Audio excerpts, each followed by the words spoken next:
ಅರೆ ಕಡಿಮೆ ಹಾಕು ಆದ್ರೆ ಅಸಲಿ ಹಾಕು. MDH ಕಾಶ್ಮೀರಿ ಕೆಂಪು ಮೆಣಸಿನ ಪೌಡರ್. MDH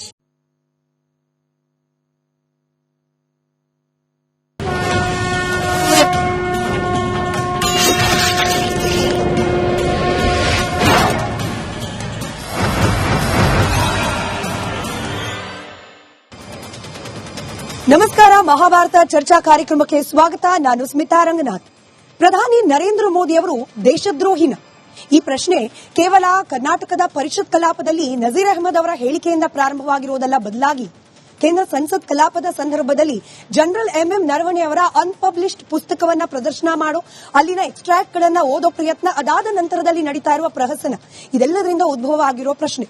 ಅದರಲ್ಲೂ ದೇಶದ ಭದ್ರತೆ ಹಾಗೆ ದೇಶದ ಸೈನ್ಯದ ವಿಚಾರದಲ್ಲಿ ನೋ ಕಾಂಪ್ರಮೈಸ್ ಅಂತ ಹೇಳುವ ದೇಶದ ಪ್ರಧಾನಿಯಾದ ನರೇಂದ್ರ ಮೋದಿ ಅವರು ಆಗಸ್ಟ್ 2020ರಂದು ಭಾರತ ಹಾಗೆ ಚೀನಾ ಸೈನಿಕರ ನಡುವೆ ನಡೆದ ಸಂಘರ್ಷದಲ್ಲಿ ಕಾಂಪ್ರಮೈಸ್ ಆಗೋದ್ರಾ ಅಥವಾ ಹಿಂದೇಟನ್ನ ಇಟ್ಟುಬಿಟ್ರಾ ಅನ್ನೋ ಪ್ರಶ್ನೆ ಉದ್ಭವವಾಗಿದ್ದು, ಇದೀಗ ರಾಷ್ಟ್ರೀಯ ಮಟ್ಟದಲ್ಲಿ ಇದೇ ವಿಚಾರ ಚರ್ಚೆಗೆ ಒಳಪಟ್ಟಿದೆ. ಈ ಚರ್ಚೆಯಿಂದ ಹುಟ್ಟಿರುವ ಅನೇಕ ಪ್ರಶ್ನೆಗಳಿಗೆ ಉತ್ತರವನ್ನ ಕಂಡುಕೊಳ್ಳೋ ಪ್ರಯತ್ನವನ್ನ ಇವತ್ತಿನ ಮಹಾಭಾರತ ಮೆಗಾ ಡಿಬೇಟ್ ನಲ್ಲಿ ಮಾಡ್ತಾ ಹೋಗೋಣ. ಇವತ್ತಿನ ಮಹಾಭಾರತ ಚರ್ಚಾ ಕಾರ್ಯಕ್ರಮದಲ್ಲಿ ಕಾಂಗ್ರೆಸ್ ವಕ್ತಾರರಾದ ಕಶ್ಯಪ್ ನಂದನ್ ಅವರಿದ್ದಾರೆ, ಬಿಜೆಪಿ ವಕ್ತಾರರಾದ ಎಚ್.ಎನ್. ಚಂದ್ರಶೇಖರ್ ಅವರಿದ್ದಾರೆ, ವಕೀಲರಾದ ವಿಕ್ರಮ್ ಫಡ್ಕೆ ಅವರಿದ್ದಾರೆ, ಸಾಮಾಜಿಕ ಹೋರಾಟಗಾರರಾದ ಲೋಹಿತ್ ಅವರಿದ್ದಾರೆ. ನಮಸ್ಕಾರ, ಎಲ್ಲರಿಗೂ ಕಾರ್ಯಕ್ರಮಕ್ಕೆ ಸ್ವಾಗತ. ಹಾಗೆ ಎಂದಿನಂತೆ ನಮ್ಮ ಮೆಗಾ ಡಿಬೇಟ್ ನಲ್ಲಿ ವಿವಿಧ ಪಕ್ಷಗಳ ಪ್ರತಿನಿಧಿಗಳು ಹಾಗೆ ನಮ್ಮ ಆಡಿಯನ್ಸ್ ಇದ್ದೀರಿ. ನಮಸ್ಕಾರ, ಎಲ್ಲರಿಗೂ ಪ್ರೀತಿಯ ಸ್ವಾಗತ ಕಾರ್ಯಕ್ರಮಕ್ಕೆ. ಚಂದ್ರಶೇಖರ್ ಅವರೇ, ತಮ್ಮಿಂದಲೇ ಪ್ರಾರಂಭ ಮಾಡ್ತಾ, ಇರ್ಲಾರ್ದು ಇರುವೆ ಬಿಟ್ಕೊಂಡ್ರು ಅನ್ನೋ ರೀತಿಯಲ್ಲಿ ಆಗೋಯ್ತಾ ಕೇಂದ್ರದಲ್ಲಿ ಬಿಜೆಪಿ ಪರಿಸ್ಥಿತಿ? ಯಾಕಂದ್ರೆ ಸಂಸದರಾದ ತೇಜಸ್ವಿ ಸೂರ್ಯ ಅವರು ಕಾಂಗ್ರೆಸ್ ಸೇರಿದಂತೆ ವಿರೋಧ ಪಕ್ಷವನ್ನ ದೇಶದ್ರೋಹಿಗಳು ಅಂತ ಇನ್ ಜನರಲ್ ಕರೆದೇ ಹೋಗಿದ್ರೆ, ಬಹುಶಃ ರಾಹುಲ್ ಗಾಂಧಿ ಅವರು ಪಬ್ಲಿಷ್ ಆಗದ ಪುಸ್ತಕದ ಎಕ್ಸ್ಟ್ರಾಕ್ಟ್ ಅನ್ನ ಓದೋ ಪ್ರಹಸನಕ್ಕೆ ಇವತ್ತು ಮೋದಿ ಅವರು ದೇಶದ್ರೋಹಿ ಹೌದೋ ಇಲ್ವೋ ಅನ್ನೋ ಪ್ರಶ್ನೆ ಉದ್ಭವ ಆಗ್ತಿರ್ಲಿಲ್ವೇನೋ ಅಂತ. 2014 ಜನ ತೀರ್ಮಾನ ಮಾಡಿಬಿಟ್ರು ಯಾರ ದೇಶ ಪ್ರೇಮಿಗಳು ಯಾರ ದೇಶದ್ರೋಹಿಗಳು ಅಂತೇಳಿ. ಒಂದಲ್ಲ ಎರಡಲ್ಲ, ನಿರಂತರವಾಗಿ ಮೋದಿ ಅವರಿಂದ ಯಾಕೆ ನಿಂತ್ಕೊಂತಾ ಇದೆ, ಇಡೀ ದೇಶ ಯಾಕೆ ನಿಂತ್ಕೊಂತಾ ಇದೆ ಅಂತ ಹೇಳಿದ್ರೆ, ಅವರ ಮೊದಲನೇ ಕ್ವಾಲಿಟಿ ದೇಶ ಪ್ರೇಮ, ಎರಡನೇದು ಡೆವಲಪ್ಮೆಂಟ್. ಹಾಗಾಗಿ ದೇಶ ಪ್ರೇಮದ ವಿಚಾರದಲ್ಲಿ ಮೋದಿಯವರ ಬಗ್ಗೆ ಯಾರಾದ್ರೂ ಅನುಮಾನ ಪಡ್ತಾರೆ ಅಂತ ಹೇಳಿದ್ರೆ ಅದಕ್ಕಿಂತ ಹಾಸ್ಯಾಸ್ಪದ ವಿಷಯ ಇಲ್ವೇ ಇಲ್ಲ. ಬೇರೆ ದೇಶದ ನೆಲದಲ್ಲಿ ಹೋಗಿ ನಿಂತ್ಕೊಂಡು ನಮ್ಮ ದೇಶವನ್ನು ಅವಮಾನ ಮಾಡತಕ್ಕಂತಹ ದೇಶದ್ರೋಹಿಗಳು ಇರ್ತಕ್ಕಂಥ ಈ ನೆಲದೊಳಗಡೆಗೆ ದೇಶ ಪ್ರೇಮಿ ಯಾರು ಅಂತಕ್ಕಂಥ ಜನ ಆರಾಮಾಗಿ ತೀರ್ಮಾನ ಮಾಡಿಬಿಟ್ಟಿದ್ದಾರೆ. ನೋಡಿ, ಪುಸ್ತಕದ ವಿಚಾರಕ್ಕೆ ಬಂದ್ರಿ. ಪುಸ್ತಕದ ವಿಚಾರ, ಒಬ್ಬ 4 ಸರಿ MP ಆಗಿರ್ತಕ್ಕಂಥ ವ್ಯಕ್ತಿಗೆ ಪಬ್ಲಿಷ್ ಆಗಿಲ್ದೇ ಇರ್ತಕ್ಕಂಥ ಪುಸ್ತಕವನ್ನ ಅದು ಓದಬಾರ್ದು, ರೆಫರ್ ಮಾಡಬಾರ್ದು ಅಂತಕ್ಕಂಥ ಕನಿಷ್ಠ ಜ್ಞಾನನೂ ಇಲ್ಲ. ಜ್ಞಾನನ ಪದ ಅವ್ರು ಯೂಸೇ ಮಾಡಬಾರ್ದು ಬಿಡಿ.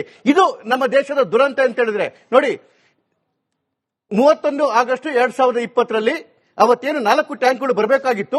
ಆವಾಗ ನಾರ್ದನ್ ಕಮಾಂಡ್ ನ ಜೋಶಿ ಅವರು ನರವಣೆ ಅವರಿಗೆ ಫೋನ್ ಮಾಡಿದ್ರು. ಫೋನ್ ಮಾಡ್ತಿದ್ದಂಗೆ ಅವರು 8 ಕಾಲಲ್ಲಿ ಆಗಿದ್ದು. 8 ಕಾಲಲ್ಲಿ ಏನ್ ಮಾಡಿದ್ರು ನರವಣೆ ಅವರು? CDS ಗೆ ಫೋನ್ ಮಾಡಿದ್ರು, ಎಕ್ಸ್ಟರ್ನಲ್ ಅಫೇರ್ಸ್ ಮಿನಿಸ್ಟ್ರಿ ಫೋನ್ ಮಾಡಿದ್ರು, ಹೋಮ್ ಮಿನಿಸ್ಟ್ರಿಗೆ ಫೋನ್ ಮಾಡಿದ್ರು, ಮತ್ತೆ MHA ಗೆ ಫೋನ್ ಮಾಡಿದ್ರು. ಅದಾದ 1 ಗಂಟೆ ಒಳಗಡೆ ಅಂದ್ರೆ 9:40 ಚೈನಾದ ಏನು ಸೈನ್ಯದ ಅಧಿಕಾರಿ ಜನರಲ್ ಲೂಲಿಂಗ್ ಇವನು ಭಾರತದ ಸೇನೆಗೆ ಫೋನ್ ಮಾಡ್ತಾರೆ, ನಾವು ಮುಂದಕ್ಕೆ ಹೋಗೋದಿಲ್ಲ, ನೀವು ಹಿಂದಕ್ಕೆ ಬರಬೇಡಿ ಅಂತೇಳಿ. ನಾಳೆ ಬೆಳಗ್ಗೆ 9:30 ಕುತ್ಕೊಂಡು ಮಾತಾಡೋಣ. ನಿಮ್ಮ ಪ್ರಕಾರ ಚೈನಾದ ಸೈನ್ಯಾಧಿಕಾರಿ ಕಾಲ್ ಮಾಡ್ಲಿಕ್ಕೆ ಕಾರಣ ಮೋದಿ ಅವರ ರಾಜತಾಂತ್ರಿಕ ವಿಷಯ ಬ್ಯಾಕ್ ಡೋರ್ ಅಲ್ಲಿ ಯಾವಾಗ ರಾಜತಾಂತ್ರಿಕ ವಿಷಯಗಳು ಗೊತ್ತಾಯ್ತು, ತಕ್ಷಣ ಸೈನ್ಯಗೆ ವಿಷಯ ಹೋಯ್ತು. ಸೈನ್ಯದವರು ಬಂದು ನಮ್ಮ ಸೇನೆಗೆ ಫೋನ್ ಮಾಡಿ, ನಾವು ಅಡ್ವಾನ್ಸ್ ಆಗೋದಿಲ್ಲ, ನೀವು ಅಡ್ವಾನ್ಸ್ ಆಗಬೇಡಿ, ಬೆಳಗ್ಗೆ 9:00 ಮೀಟಿಂಗ್ ಮಾಡೋಣ ಅಂತ ಹೇಳಿದ್ರು. ಅದಾದ ಮೇಲೂ ಕೂಡ ಅವರ ಚಿತಾವಣೆ ಇದ್ಮೇಲೂ ಕೂಡ ಅಡ್ವಾನ್ಸ್ ಆಗ್ತಿದೆ ಅಂತ ಹೇಳಿ ಮತ್ತೆ ಜೋಶಿ ಅವರು ಫೋನ್ ಮಾಡಿದಾಗ clear instruction from the prime minister. ಒಬ್ಬ ಪ್ರೈಮ್ ಮಿನಿಸ್ಟರ್ ಈ ತರ ವಿಚಾರದಲ್ಲಿ ಇದಕ್ಕಿಂತ ಒಳ್ಳೆ ಡಿಸಿಷನ್ ತಗೊಳಕ್ಕೆ ಸಾಧ್ಯ ಇಲ್ಲ. ಯಾಕೆಂತಂದ್ರೆ ಗ್ರೌಂಡ್ ಅಲ್ಲಿ ಇರೋರಿಗೆ ಗೊತ್ತು. ನೋಡಿ, ಯುದ್ಧ ಘೋಷಣೆ ಆದ ಯುದ್ಧ ಸಂದರ್ಭದಲ್ಲಿ ಮಾತ್ರ ಅದು ಬಂದಾಗ cabinet committee on security CCS decision ತಗೊಳುತ್ತೆ. ಬೇರೆ ಎಲ್ಲ ಇವನ್ನೆಲ್ಲ ಮೂವ್ಮೆಂಟ್ ಅಂತ ಯುದ್ಧದ ಗೊತ್ತಿದ್ದಿಲ್ಲ. ಈ ತರ ಮೂವ್ಮೆಂಟ್ಗಳು ದಿನ ನಡೀತಾ ಇರ್ತದೆ. ಇಂತಹ ಸಂದರ್ಭದಲ್ಲಿ ಕೇವಲ ಲೋಕಲ್ ಕಮಾಂಡರ್ಸ್ ಜಿಒ ಅಂತ ಇರ್ತಾರೆ, ಜಿಒಗಳು ಬ್ರಿಗೇಡಿಯರ್ಗಳು ಇವರೇ ಅಲ್ಲಿನ ಡಿಸಿಷನ್ ತಗೋಬೇಕು. ಸಪೋಸ್ ಕೇಂದ್ರ ಸರ್ಕಾರ ಏನಾದ್ರು ಫೈರ್ ಮಾಡಿ ಅಂತ ತಗೊಂಡ್ರು ಕೂಡ ಕೆಳಗಡೆ ಡಿಸಿಷನ್ ತಗೋಬಹುದು. 1967ರಲ್ಲಿ ಇದೇ ರೀತಿ ನ್ಯಾತುಲಾ ಮೇಲೆ ಚೈನಾ ಅಟ್ಯಾಕ್ ಮಾಡಿದಾಗ ಕೇಂದ್ರ ಸರ್ಕಾರ ಹೇಳ್ತು ಡೋಂಟ್ ಫೈರ್ ರಿಸ್ಟ್ರೈನ್ ಅಂತ ಹೇಳಿ.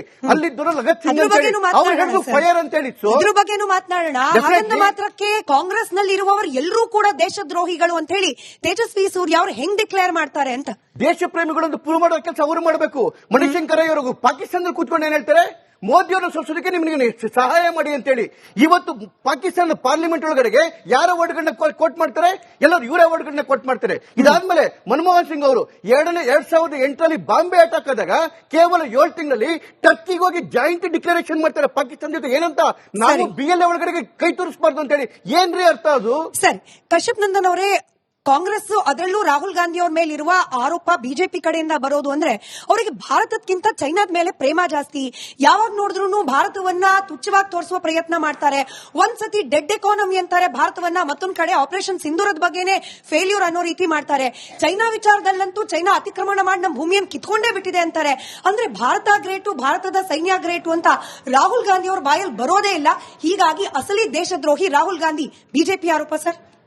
ನೋಡಿ, ಪಾಕಿಸ್ತಾನಕ್ಕೆ ಹೋಗ್ಬಿಟ್ಟು ಬಿರಿಯಾನಿ ತಿನ್ಕೊಂಡ್ ಬಂದಿದ್ದು ಯಾರು ಅಂತ ನಮ್ಮ ಬಿಜೆಪಿ ಮಿತ್ರರು ಫಸ್ಟ್ ಹೇಳಬೇಕು. ಪಾಕಿಸ್ತಾನಕ್ಕೆ ಕರದೇ ಹೋಗಿರುವ ಇದು ಪ್ಲೇನ್ ಹತ್ಕೊಂಡು ಹೋಗ್ಬಿಟ್ಟು ಪ್ರೈಮ್ ಮಿನಿಸ್ಟರ್ ನವಾಜ್ ಶರೀಫ್ ಮೊಮ್ಮಗಳಿಗೋ ಬರ್ತ್ಡೇಗೋ ಇಲ್ಲ ಮಗಳು ಬರ್ತ್ಡೇಗೋ ಹೋಗ್ಬಿಟ್ಟು ಬಿರಿಯಾನಿ ತಿನ್ಕೊಂಡ್ ಬಂದಿದ್ದು ಯಾರು? ದಯವಿಟ್ಟು ಬಿಜೆಪಿ ಮಿತ್ರರು ಪ್ರಶ್ನೆ ಉತ್ತರ ಕೊಡಬೇಕು. ನಮ್ಮ ಮನಮೋಹನ್ ಸಿಂಗ್ ಅವರು ಹೋಗಿರ್ಲಿಲ್ಲ, ಅಲ್ಲ ರಾಹುಲ್ ಗಾಂಧಿ ಹೋಗಿರಲಿಲ್ಲ, ಬಿಜೆಪಿ ನಾಯಕರು ಹೋಗಿರಲಿಲ್ಲ. ಹೋಗಿದ್ದು ಇದೇ ನರೇಂದ್ರ ಮೋದಿ ಅಲ್ಲಿ ಹೋಗ್ಬಿಟ್ಟು ಬಿರಿಯಾನಿ ತಿನ್ಕೊಂಡ್ ಬರಕ್ಕೆ ಏನಕ್ಕೆ ಹೋಗಿದ್ರು ಅದಕ್ಕೆ ಪ್ರಶ್ನೆಗೆ ಉತ್ತರ ಕೊಡ್ಲಿ. ಸೆಕೆಂಡು ಈಗಿನ 2014ರಿಂದ 26ವರೆಗೆ 14 ಮುಂಚೆ ಶ್ರೀಲಂಕಾ, ನೇಪಾಳ, ನಮ್ಮ ಮಯನ್ಮಾರು, ಬರ್ಮಾ ಎಲ್ಲ ನಮ್ಮ ಮಿತ್ರ ರಾಷ್ಟ್ರ ಆಗಿತ್ತು. ಇವತ್ತೇನಾಗಿದೆ, ನರೇಂದ್ರ ಮೋದಿ ಬಂದ ಮೇಲೆ ಶತ್ರು ರಾಷ್ಟ್ರ ಆಗಿದೆ. ಶ್ರೀಲಂಕಾದವರು ಚೈನಾದವ್ರಿಗೆ ಜಾಗ ಕೊಟ್ಟಿದ್ದಾರೆ, ಅವ್ರಿಗೊಂದು ನೀವು ಏರ್ ಸ್ಟ್ರಿಪ್ ಇಲ್ಲ ಇದನ್ನ ಮಾಡ್ಕೊಡಿ ಅಂತ ಶ್ರೀಲಂಕಾದಲ್ಲಿ. ನೇಪಾಳದವರು ಚೈನಾದವ್ರ ಜೊತೆ ಕೈ ಜೋಡಿಸಿದ್ದಾರೆ. ಪಾಕಿಸ್ತಾನದವ್ರಿಗೆ ಇದು ಅಟ್ಯಾಕ್ ಆದಾಗ ಆರ್ಮಿ ಸಾಮಗ್ರಿಗಳನ್ನ ಪೂರೈಸಿರುವುದು ಇದೇ ಚೈನಾ. ರಾಹುಲ್ ಗಾಂಧಿ ಬಗ್ಗೆ ಮಾತಾಡ್ತಾರೆ. ಎಂಟೈರ್ 140 ಕೋಟಿ ಜನ, ಇನ್ಕ್ಲೂಡಿಂಗ್ ರಾಹುಲ್ ಗಾಂಧಿ, ಇನ್ಕ್ಲೂಡಿಂಗ್ ಕಾಂಗ್ರೆಸ್ ಪಕ್ಷದ ಪ್ರತಿಯೊಬ್ಬರು ಕಾರ್ಯಕರ್ತರು ಸರ್ಕಾರದೊಂದಿಗೆ ಕೈ ಜೋಡಿಸಿದ್ರು, ನೀವೇನಾರ ಡಿಸಿಷನ್ ತಗೊಳ್ಳಿ ಅಂತ. ಅವತ್ತು ನರೇಂದ್ರ ಮೋದಿ ಅವರು ಹೇಳಿ ತರ ಯಾಕೆ ಅವತ್ತು ಪಾಕಿಸ್ತಾನಕ್ಕೆ ಹೋಗ್ಬಿಟ್ಟು ಸ್ಟ್ರೈಕ್ ಮಾಡೋದು ಯಾಕೆ ನಿಲ್ಲಿಸ್ಬಿಟ್ರು? ಇದೇ ಡೊನಾಲ್ಡ್ ಟ್ರಂಪ್ ಅವರ ಪ್ರೆಷರ್ಗೆ. ಅದನ್ನ ಮಾತಾಡ್ಬೇಕು ಬಿಜೆಪಿ ಮಿತ್ರರು, ಜನಕ್ಕೆ ಅದು ಗೊತ್ತಾಗ್ಲಿ. ಏನಕ್ಕೆ ಅಂದ್ರೆ ಅದಾನಿ ಕೇಸು ಅಮೆರಿಕಾದಲ್ಲಿದೆ.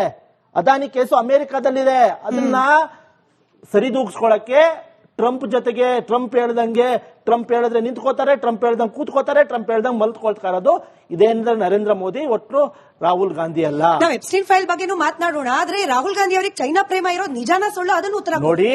ಚೈನಾದವರು ರಾಹುಲ್ ಗಾಂಧಿಗೆ ಪ್ರೇಮ ಅಂತಾರಲ್ಲ, ಮೊನ್ನೆ 15 ದಿವಸದಿಂದ ಯಾವ ನಿಯೋಗ ಬಿಜೆಪಿ ಅವರು ಭೇಟಿ ಮಾಡಿದ್ರು?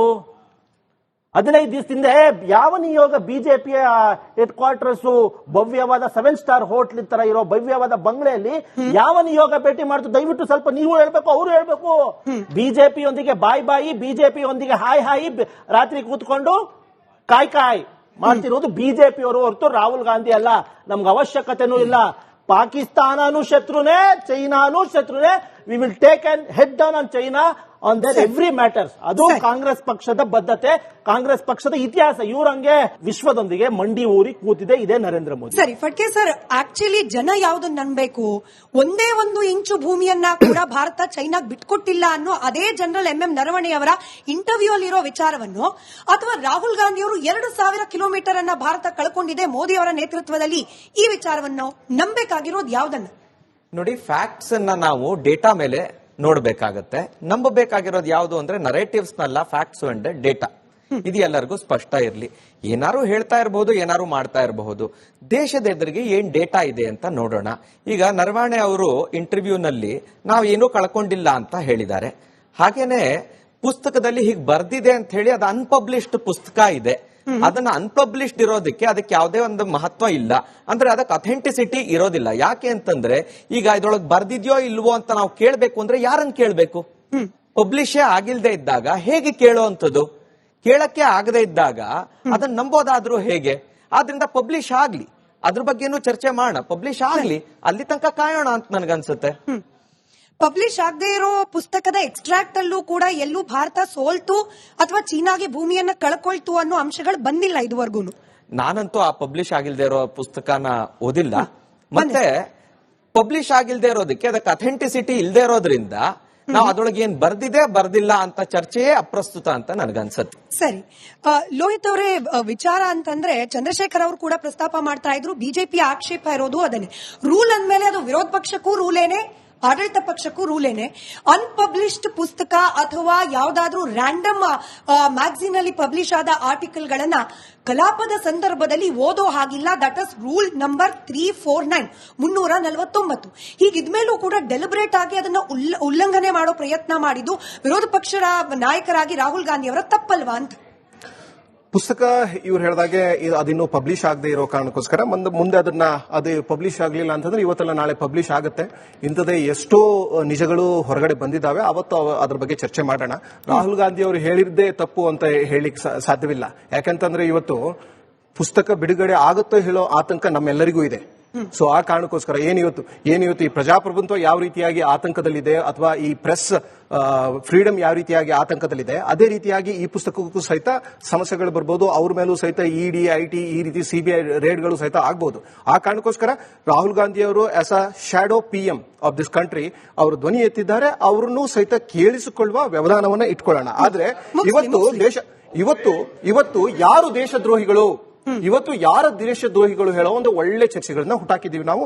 ತುಂಬಾ ಒಳ್ಳೇದು. ನಮಗೆ ದೇಶದ್ರೋಹ ಹೇಳೋದು ಏನು ಅಂತ ಅನ್ಬಿಟ್ಟು ಒಂದು ಡಿಫೈನ್ ಆಗ್ಬಿಟ್ರೆ, ಆ ಸ್ಟೇಟ್ಮೆಂಟ್ ನಮ್ಗೆ ಕ್ಲಿಯರ್ ಆಗ್ಬಿಟ್ರೆ ಯಾರು ದೇಶದ್ರೋಹಿಗಳು ಅಂತ ಅನ್ಬಿಟ್ಟು ನಾವು ಕಂಡುಹಿಡಬಹುದು. ಯಾರು ನನ್ನ ಪ್ರಕಾರ ಅಥವಾ ಬಹುತೇಕರ ಪ್ರಕಾರ, ಈ ದೇಶದ ಜನಸಾಮಾನ್ಯರ ಪ್ರಕಾರ ಯಾರು ನಮ್ಮ ದೇಶದ ಸಂವಿಧಾನದ ವಿರೋಧಿಗಳಿದ್ದಾರೋ, ಯಾರು ಈ ದೇಶದ ಭ್ರಾತೃತ್ವದ ವಿರೋಧಿಗಳಿದ್ದಾರೋ, ಯಾರು ಈ ದೇಶದ ಏಕತೆಯ ವಿರೋಧಿಗಳಿದ್ದಾರೋ ಅವರೆಲ್ಲರೂ ಸಹಿತ ದೇಶ ವಿರೋಧಿಗಳೇ. ಕಳೆದ 10 ವರ್ಷದಿಂದ ಈ ಎಲ್ಲಾ ಕೃತ್ಯದಲ್ಲಿ ತೋಡ್ಕೊಂಡಿರೋರು ಯಾರು ಅಂತ ಅನ್ಬಿಟ್ಟು ನಾವು ವೇದಿಕೆಗೆ ಬಿಡೋಣ ಅಥವಾ ಜನಸಾಮಾನ್ಯರಿಗೆ ಬಿಡೋಣ. ಈ ನಮ್ಮ ದೇಶದ ಐಕ್ಯತೆ ಭ್ರಾತೃತ್ವವನ್ನ ಹಾಳು ಮಾಡಿರೋರೇ ದೇಶದ್ರೋಹಿಗಳು. ಪ್ರಶ್ನೆ ಕೇಳುವುದು, ಸರ್ಕಾರವನ್ನ ಪ್ರಶ್ನೆ ಕೇಳುವುದು, ಆಯ್ಕೆಯಾದ ಸರ್ಕಾರವನ್ನ ಪ್ರಶ್ನೆ ಕೇಳುವುದು ದೇಶದ್ರೋಹವಲ್ಲ, ಅದು ನಿಜವಾದ ದೇಶ ಪ್ರೇಮ ಅಂತ ಹೇಳ್ತೇನೆ ನಿಮ್ಗೆ. ಅನ್ಪಬ್ಲಿಷ್ಡ್ ಪುಸ್ತಕಗಳ ಬಗ್ಗೆನೇ ಪ್ರಸ್ತಾಪ ಮಾಡೋದಾದ್ರೆ ನಿಮ್ಗೇನೆ ಮತ್ತೆ ಪ್ರಶ್ನೆ ಲೋಹಿತ್ ಅವರೇ. ಈಗ 1962ರ ಯುದ್ಧದ ಕುರಿತಾಗಿ ಹಿಂಡರ್ಸನ್ ಬ್ರೂಕ್ಸ್ ಹಾಗೆ ಭಗತ್ ಅವರ ರಿಪೋರ್ಟ್ ಇದೆ. ಇವತ್ತುವರೆಗೂ ಕೂಡ ಅಪೋಸಿಷನ್ ಅಲ್ಲಿದ್ದ ಬಿಜೆಪಿ ಆಡಳಿತಕ್ಕೆ ಬಂದರೂ ಕೂಡ ಅದರ ಎಕ್ಸ್ಟ್ರಾಕ್ಟ್ ಗಳನ್ನ ಪಬ್ಲಿಸೈಸ್ ಮಾಡಲಿಕ್ಕೆ ಅನುಮತಿ ಕೊಡ್ತಾ ಇಲ್ಲ. ನ್ಯಾಷನಲ್ ಸೆಕ್ಯೂರಿಟಿ ಅನ್ನೋ ವಿಚಾರ ಬಂದಾಗ ಪಕ್ಷಾತೀತವಾಗಿ ಯಾವುದೇ ಸರ್ಕಾರ ಕೈಗೊಂಡ ನಿರ್ಧಾರವನ್ನ ಪಾಲಿಸಬೇಕು ಅನ್ನೋದನ್ನ ಬಿಜೆಪಿ ಪಾಲನೆ ಮಾಡ್ತಾ ಇದೆ. ಹಾಗೆ ನೋಡಿದ್ರೆ ಇವಾಗ ಪಬ್ಲಿಷ್ ಮಾಡಬಾರದು ಅನ್ನೋ ಕಾರಣಕ್ಕೆ ಅದನ್ನು ಹೋಲ್ಡ್ ಅಲ್ಲಿ ಇಟ್ಟಿರುವ ಪುಸ್ತಕವನ್ನ ಕಾಂಗ್ರೆಸ್ ಪಕ್ಷದ ನಾಯಕ ರಾಹುಲ್ ಗಾಂಧಿ ಪ್ರಸ್ತಾಪ ಮಾಡಿ ಆ ನಿಯಮವನ್ನು ಉಲ್ಲಂಘನೆ ಮಾಡಲಿಲ್ವಾ ಅಂತ.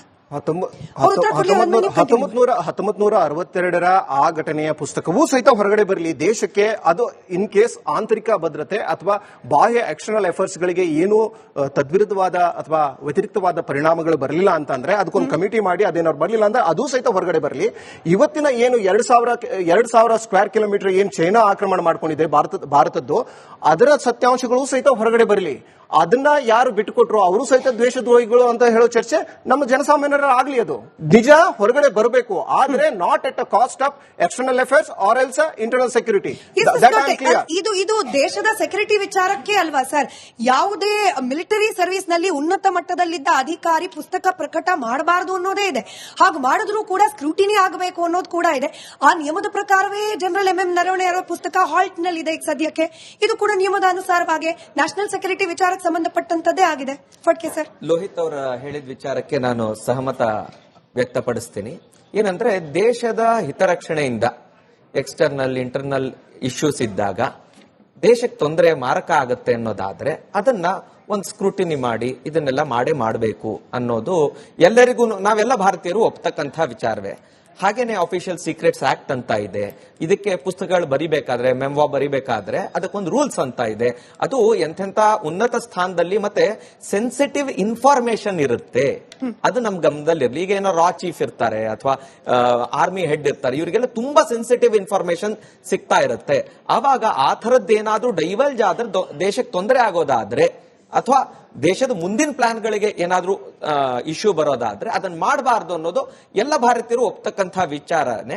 ಆದ್ದರಿಂದ ಅಂಥ ವಿಷಯಗಳ ಬಗ್ಗೆ ನಾವು ಸ್ವಲ್ಪ ಸೆನ್ಸಿಟಿವ್ ಆಗಿರ್ಬೇಕು. ಅದನ್ನ ಏನಂತಾರೆ, ಅದಕ್ಕೆ ಸೆನ್ಸೇಷನಲೈಸ್ ಮಾಡೋದಕ್ಕೆ ಏನೋ ಒಂದು ತಗೊಂಡ್ಬಂದ್ಬಿಟ್ಟೆ, ಏನೋ ಒಂದು ಹೇಳ್ಬಿಟ್ಟೆ ಅಂತೆಲ್ಲ ಹೇಳಿ ಮಾಡಬಾರ್ದು, ಅದು ಬಾಲಿಶ ಬುದ್ಧಿ ಆಗುತ್ತೆ ಅನ್ನೋದು ನನ್ನ ಅಭಿಪ್ರಾಯ. ಅಬ್ಜೆಕ್ಷನ್ ಏನಿದೆ ಇಲ್ಲ, ಅವ್ರು ಹೇಳಿದಕ್ಕೆ ಅದಕ್ಕೊಂದು ಸ್ವಲ್ಪ ಆಡ್ ಮಾಡ್ತಾ ಆಂತರಿಕ ನೋಡಿ, ಎಲ್ಲದಕ್ಕೂ ಹೆಚ್ಚು ಮೋದಿ, ನರೇಂದ್ರ ಮೋದಿ, ರಾಹುಲ್ ಗಾಂಧಿ ಅಥವಾ ಕಾಂಗ್ರೆಸ್, ಬಿಜೆಪಿಗಿಂತ ಹೆಚ್ಚು ಭಾರತ ದೇಶ, ಭಾರತದ ಪ್ರಜೆಗಳು, ಇಲ್ಲಿಯ ಏಕತೆ, ಇಲ್ಲಿಯ ಇಂಟರ್ನಲ್ ಸೆಕ್ಯೂರಿಟಿ ಮತ್ತು ಫಾರಿನ್ ಅಫೇರ್ಸ್ಗಳು ತುಂಬಾ ಮಹತ್ವದ ಪಾತ್ರ ವಹಿಸುತ್ತೆ. ಇದಕ್ಕೆ ಇತ್ತೀಚೆಗೆ ಬಂದಂತ ಒಂದು ಮೂವಿ ಬಹುದೊಡ್ಡ ಪೆಟ್ಟನ್ನು ಕೊಟ್ಟಿದೆ. ತುಂಬಾ ಇಂಟರ್ನಲ್ ವಿಷಯಗಳನ್ನ ಆ ಮೂವಿಯಲ್ಲಿ ತೋರಿಸಿ ನಮ್ಮ ಭಾರತದ ಸಮೂಹಗಳನ್ನು ಸಹಿತ ಒಂದು ಪೋಲರೈಸ್ ಮಾಡುವಂತ ಕೆಲಸ ಮಾಡ್ತಾ ಇದೆ. ಜೊತೆಗೆ ಎಕ್ಸ್ಟರ್ನಲ್ ನಮ್ಮ ವಿದೇಶಾಂಗ ನೀತಿಯಲ್ಲೂ ಸಹಿತ ತೊಂದರೆಯನ್ನ ಮಾಡಿದೆ. ಅಂತವರ ವಿರುದ್ಧವೂ ಸಹಿತ ಕ್ರಮವಾಗಬೇಕು. ಯಾವ ಮೂವಿ? ದುರಂಧರ್ ಬಗ್ಗೆ ಮಾತಾಡ್ತಾ ಇದ್ದೀನಿ. ಎಲ್ಲರೂ ಅಲ್ಲಪ್ಪ, ಅದ್ರ ಬಗ್ಗೆ ಬೇಕಾದ್ರೆ ಮಾತಾಡೋಣ. ದುರಂಧರಿಗೆ ಬೇಕಾದ್ರೆ ನೀವು ಒಂದು ವಿಶೇಷವಾದಂತ ಚರ್ಚೆ ಇಡಬೇಕಾಗ್ತದೆ. ದುರಂಧರದ ಪ್ರಾಬ್ಲಮ್ ಏನಂತಂದ್ರೆ ನೋಡಿ, ದುರಂಧರ ಪ್ರಾಬ್ಲಮ್ ಏನಂತಂದ್ರೆ ಅಲ್ಲಿ ತೋರಿಸಿರೋದು ಅದೊಂದು ಕತೆ ಇರಬಹುದು, ಆದರೆ ಅದೊಂದು ನಿಜಾಂಶ ಹೇಳುವಂತದ್ದನ್ನ ಅದನ್ನ ನಂಬಿಸಿದೆ. ಮತ್ತು ಭಾರತೀಯ ಸೇನೆ ಅಥವಾ ಭಾರತ ಇಂಥದ್ದೊಂದು ಯಾವ್ದೋ ಖಾಲಿ ಪೀಲಿ ಯಾರೋ ಕ್ರಿಮಿನಲ್ಗಳನ್ನ ಪಾಕಿಸ್ತಾನಕ್ಕೆ ಕಳಿಸುತ್ತೆ ಅಂತ ಅನ್ಬಿಟ್ಟು ಅದರಲ್ಲಿ ತೋರಿಸಿದೆ. ಅದನ್ನ ಒಪ್ಕೊಳಕ್ಕಾಗತ್ತಾ? ಇಂಟರ್ನ್ಯಾಷನಲ್ ಲೆವೆಲ್ಗಳಲ್ಲಿ ಯಾವ ರೀತಿ ಅವಮಾನ ಅದಲ್ಲ. ಅಲ್ಲ, ಈ ಕಂಪ್ಯಾರಿಸನ್ ಹೆಂಗಾಯ್ತು? ಒಬ್ಬ ಆರ್ಮಿಯ ಜನರಲ್ ಬರೆದ ಪುಸ್ತಕಕ್ಕೂ ಒಂದು ಸಿನಿಮಾಗೂ ಕಂಪ್ಯಾರಿಸನ್ ಹೆಂಗಾಯ್ತು ಅನ್ನೋದು ನನ್ನ ಪ್ರಶ್ನೆ. ಎನಿವೆ, ಸಿನಿಮಾಗಳು ಯಾಕೆ ಮಹತ್ವ ಪಡಿತವೆ ಅಂತಂದ್ರೆ, ಸಿನಿಮಾಗಳು ಈ ದೇಶದ ನೆರೆಟಿವ್ ನ ಸೆಟ್ ಮಾಡ್ತವೆ. ಅದೇ ರೀತಿಯಾಗಿ ಮಾಧ್ಯಮಗಳು ಸಹಿತ ನೆರೆಟಿವ್ ಸೆಟ್ ಮಾಡ್ತಾ ಇದ್ದಾವೆ. ಸೊ ಆ ಕಾರಣಕ್ಕೋಸ್ಕರ ನಾವು ಏನ್ ತೋರಿಸ್ತೀವೋ ಅದಕ್ಕೊಂದು ನೆರೆಟಿವ್ ಆಗುತ್ತೆ. ಸೊ ಈ ನೆರೆಟಿವ್ ಒಂದು ದ್ವೇಷವನ್ನು ಹುಟ್ಟಾಕುತ್ತೆ. ಆ ಮೂವಿನ ನೋಡ್ಕೊಂಡ್ ಬಂದು ಹೇಳಿದ್ದೀನಿ ನಾನು ನಿಮ್ಗೆ. Movie made it very good, ತುಂಬಾ ಚೆನ್ನಾಗಿ ಮಾಡಿದ್ದಾರೆ. ಆದ್ರೆ ಅಲ್ಲಿ ತೋರಿಸಿರುವಂತಹ ಸಮುದಾಯಗಳ ವಿರುದ್ಧದ ದ್ವೇಷ ಮತ್ತು ಭಾರತವನ್ನ ತುಂಬಾ ಕೀಳಾಗಿ ತೋರಿಸಿದ್ದಾರೆ. ಯಾರೋ ಕ್ರಿಮಿನಲ್ ಬೇರೆ ದೇಶಕ್ಕೆ ಕಳಿಸಿ ಕಶ್ಯಪ್ ಅವರಿಗೆ ಈ ಪ್ರಶ್ನೆ ಕೇಳ್ತಾ ಇದ್ದೀನಿ. ರಾಹುಲ್ ಗಾಂಧಿ ಅವರು ಬಹಳ ಸ್ಪಷ್ಟವಾಗಿ ಹೇಳಿದ್ದಾರೆ, ಅವರು ಓದ್ತಾ ಇರೋದು ಪ್ರಕಟವಾಗದ ಪುಸ್ತಕ ಅಲ್ಲ, ಬದಲಾಗಿ ಒಂದು ಮ್ಯಾಗಝಿನ್, ಕ್ಯಾರವಾನ್ ಅನ್ನೋ ಒಂದು ಮ್ಯಾಗಝಿನ್ ನ ಎಕ್ಸ್ಟ್ರಾಕ್ಟ್ ಅನ್ನು ಓದ್ತಿದ್ದೀನಿ ಅಂತ ಹೇಳಿ ಅವ್ರು ಹೇಳ್ತಿದ್ರು. ನರೇಟಿವ್ ಸೆಟ್ ಮಾಡುತ್ತೆ ಮಾಧ್ಯಮಗಳು. ಕ್ಯಾರವಾನ್ ಅನ್ನೋ ಮ್ಯಾಗಝಿನ್ ಯಾವ ರೀತಿ ನರೇಟಿವ್ ಸೆಟ್ ಮಾಡ್ತಿದೆ ಅಂತ ಹೇಳಿ ಇಡೀ ಜಗತ್ತಿಗೆ ಗೊತ್ತಿರೋ ವಿಚಾರ. ಹಾಗಾದ್ರೆ ರಾಹುಲ್ ಗಾಂಧಿ ಅವರು ನರೇಟಿವ್ ಸೆಟ್ ಮಾಡ್ತಿರೋ ಮ್ಯಾಗಝಿನ್ ನ ಕೋಟ್ ಮಾಡ್ತಾರೆ ಸಂಸತ್ನಲ್ಲಿ. ಕಶ್ಯಪ್ ಅವರು, ಸ್ಮಿತಾ ಅವರೇ, ಈ ಬುಕ್ ಭಾರತದ ಹೊರಗಡೆ ಪಬ್ಲಿಷ್ ಆಗಿದೆ. ಎಲ್ಲಾ ಸ್ಟಾಲ್ ಅಲ್ಲಿ ಬುಕ್ ಶೆಲ್ಫ್ಗಳು ಈ ಬುಕ್ ಲಭ್ಯ ಇದೆ, ಇಂಡಿಯಾದಲ್ಲಿ ಇಲ್ಲ ಅಂತ ರಾಹುಲ್ ಗಾಂಧಿ ಅವರು ಹೇಳಿದ್ದಾರೆ. Coming back to the subject, Caravan ಅಲ್ಲಿ ಬರೆದಿರೋ ಸುಶಾಂತ್ ಸಿಂಗ್ ಅವರು MOD ಒಂದು ಮೇಲ್ ಮಾಡಿದ್ದಾರೆ, ನಾರಾವಣೆ ಅವ್ರಿಗೆ ಮೇಲ್ ಮಾಡಿದ್ದಾರೆ. ಹಿಂಗ್ ಬರ್ದಿದ್ದೀರಲ್ಲ, ಏನಿದು ಅಂತ ರಿಪ್ಲೈ ಕೊಡಿ ಅಂತ ಕಳಿಸಿದ್ದಾರೆ. ಇಲ್ಲಿವರೆಗೂ MOD ಅವರಾಗ್ಲಿ ಇಲ್ಲ ನಾರಾವಣೆ ಅವರು ರಿಪ್ಲೈ ಕೊಟ್ಟಿಲ್ಲ. ಮೌನವೇ ಒಂದು ಉತ್ತರ, ಸಮ್ಮತಿ ಲಕ್ಷಣ. ಎಸ್, ಆಬ್ವಿಯಸ್ಲಿ ಇವಾಗ ತಪ್ಪು ಮಾಡಿಲ್ಲ ಅಂದ್ರೆ ರಿಬಟ್ ಮಾಡ್ತಾ ಇದ್ರು ವಿತ್ ಫ್ಯಾಕ್ಟ್ಸ್. ಯಾರು ಅಲ್ಲಿ ತಪ್ಪಾಗಿದೆ, ನಾರಾವಣೆ ಅವ್ರು ಬರ್ದಿದ್ದಾರೆ, ಹಿಂಗಾಗಿದೆ, ಇವರು ಡಿಎಸ್ಕಲೇಟ್ ಮಾಡಬೇಡಿ, ಏನೋ ಜೋ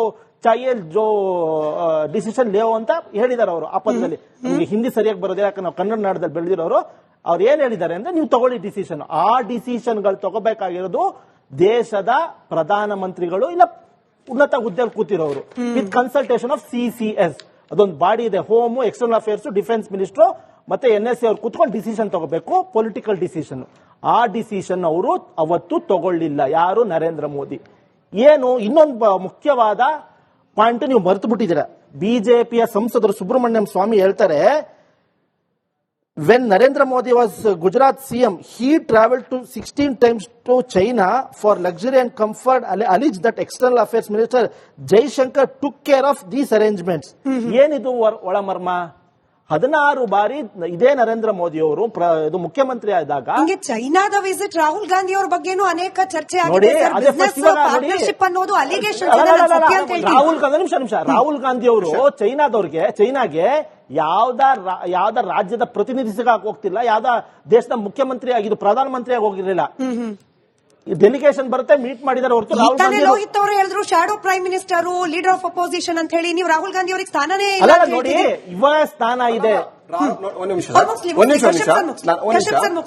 ಹೇಳ್ತೇನೆ ಸರ್, ಪ್ಲೀಸ್ ನೋಡಿ. ರಾಹುಲ್ ಗಾಂಧಿ ಅವರು ಚೈನಾ ಹೋದ್ರೆ ಅದ್ರಲ್ಲಿ ಏನು ತೊಂದರೆ ಇಲ್ಲ. ಮೋದಿ ಅವರು ಸಹಿತ ಚೈನಾ ಹೋದ್ರೆ ತೊಂದರೆ ಇಲ್ಲ. ಯಾಕೆ ಸರ್ ಅವ್ರು ಕೇಳಿ, ಒಂದ್ ಭಾರತದ ನಿಮಿಷ, represent ಮಾಡಲ್ವಾ ರಾಹುಲ್ ಗಾಂಧಿ ಅವರು? ಭಾರತದ ಪ್ರಜೆ ಅಲ್ವಾ ರಾಹುಲ್ ಗಾಂಧಿ ಅವರು? ಭಾರತದ ಲೀಡರ್ ಆಫ್ ಅಪೋಸಿಷನ್ ಅಲ್ವಾ ರಾಹುಲ್ ಗಾಂಧಿ ಅವರು? How doesn't it matter? China ನಮ್ಮ ಶತ್ರು ರಾಷ್ಟ್ರ ಅಂತ ಹೇಳಿ ದಿವಸ ಬಡಬಡಾಯಿಸುವ ಮೋದಿ ಅಂಡ್ ಗ್ಯಾಂಗ್, ಮತ್ತೆ ಅವರು ನಮ್ಮ ನೆಲದ 2,000 ಕಿಲೋಮೀಟರ್ ಸ್ಕ್ವೇರ್ ಫೀಟ್ ಕದ್ಕೊಂಡಿರುವವರು, ಅದು ಹೆಚ್ಚು ಕಮ್ಮಿ ನಮ್ಮ ಕರ್ನಾಟಕದ ಒಂದೆರಡು ಜಿಲ್ಲೆಗಳನ್ನ ಕದ್ಕೊಂಡಿದ್ದಾರೆ. ಅಲ್ಲಿ ಅವರು ಸೈನ್ಯ ವಿಲೇಜ್ಗಳನ್ನ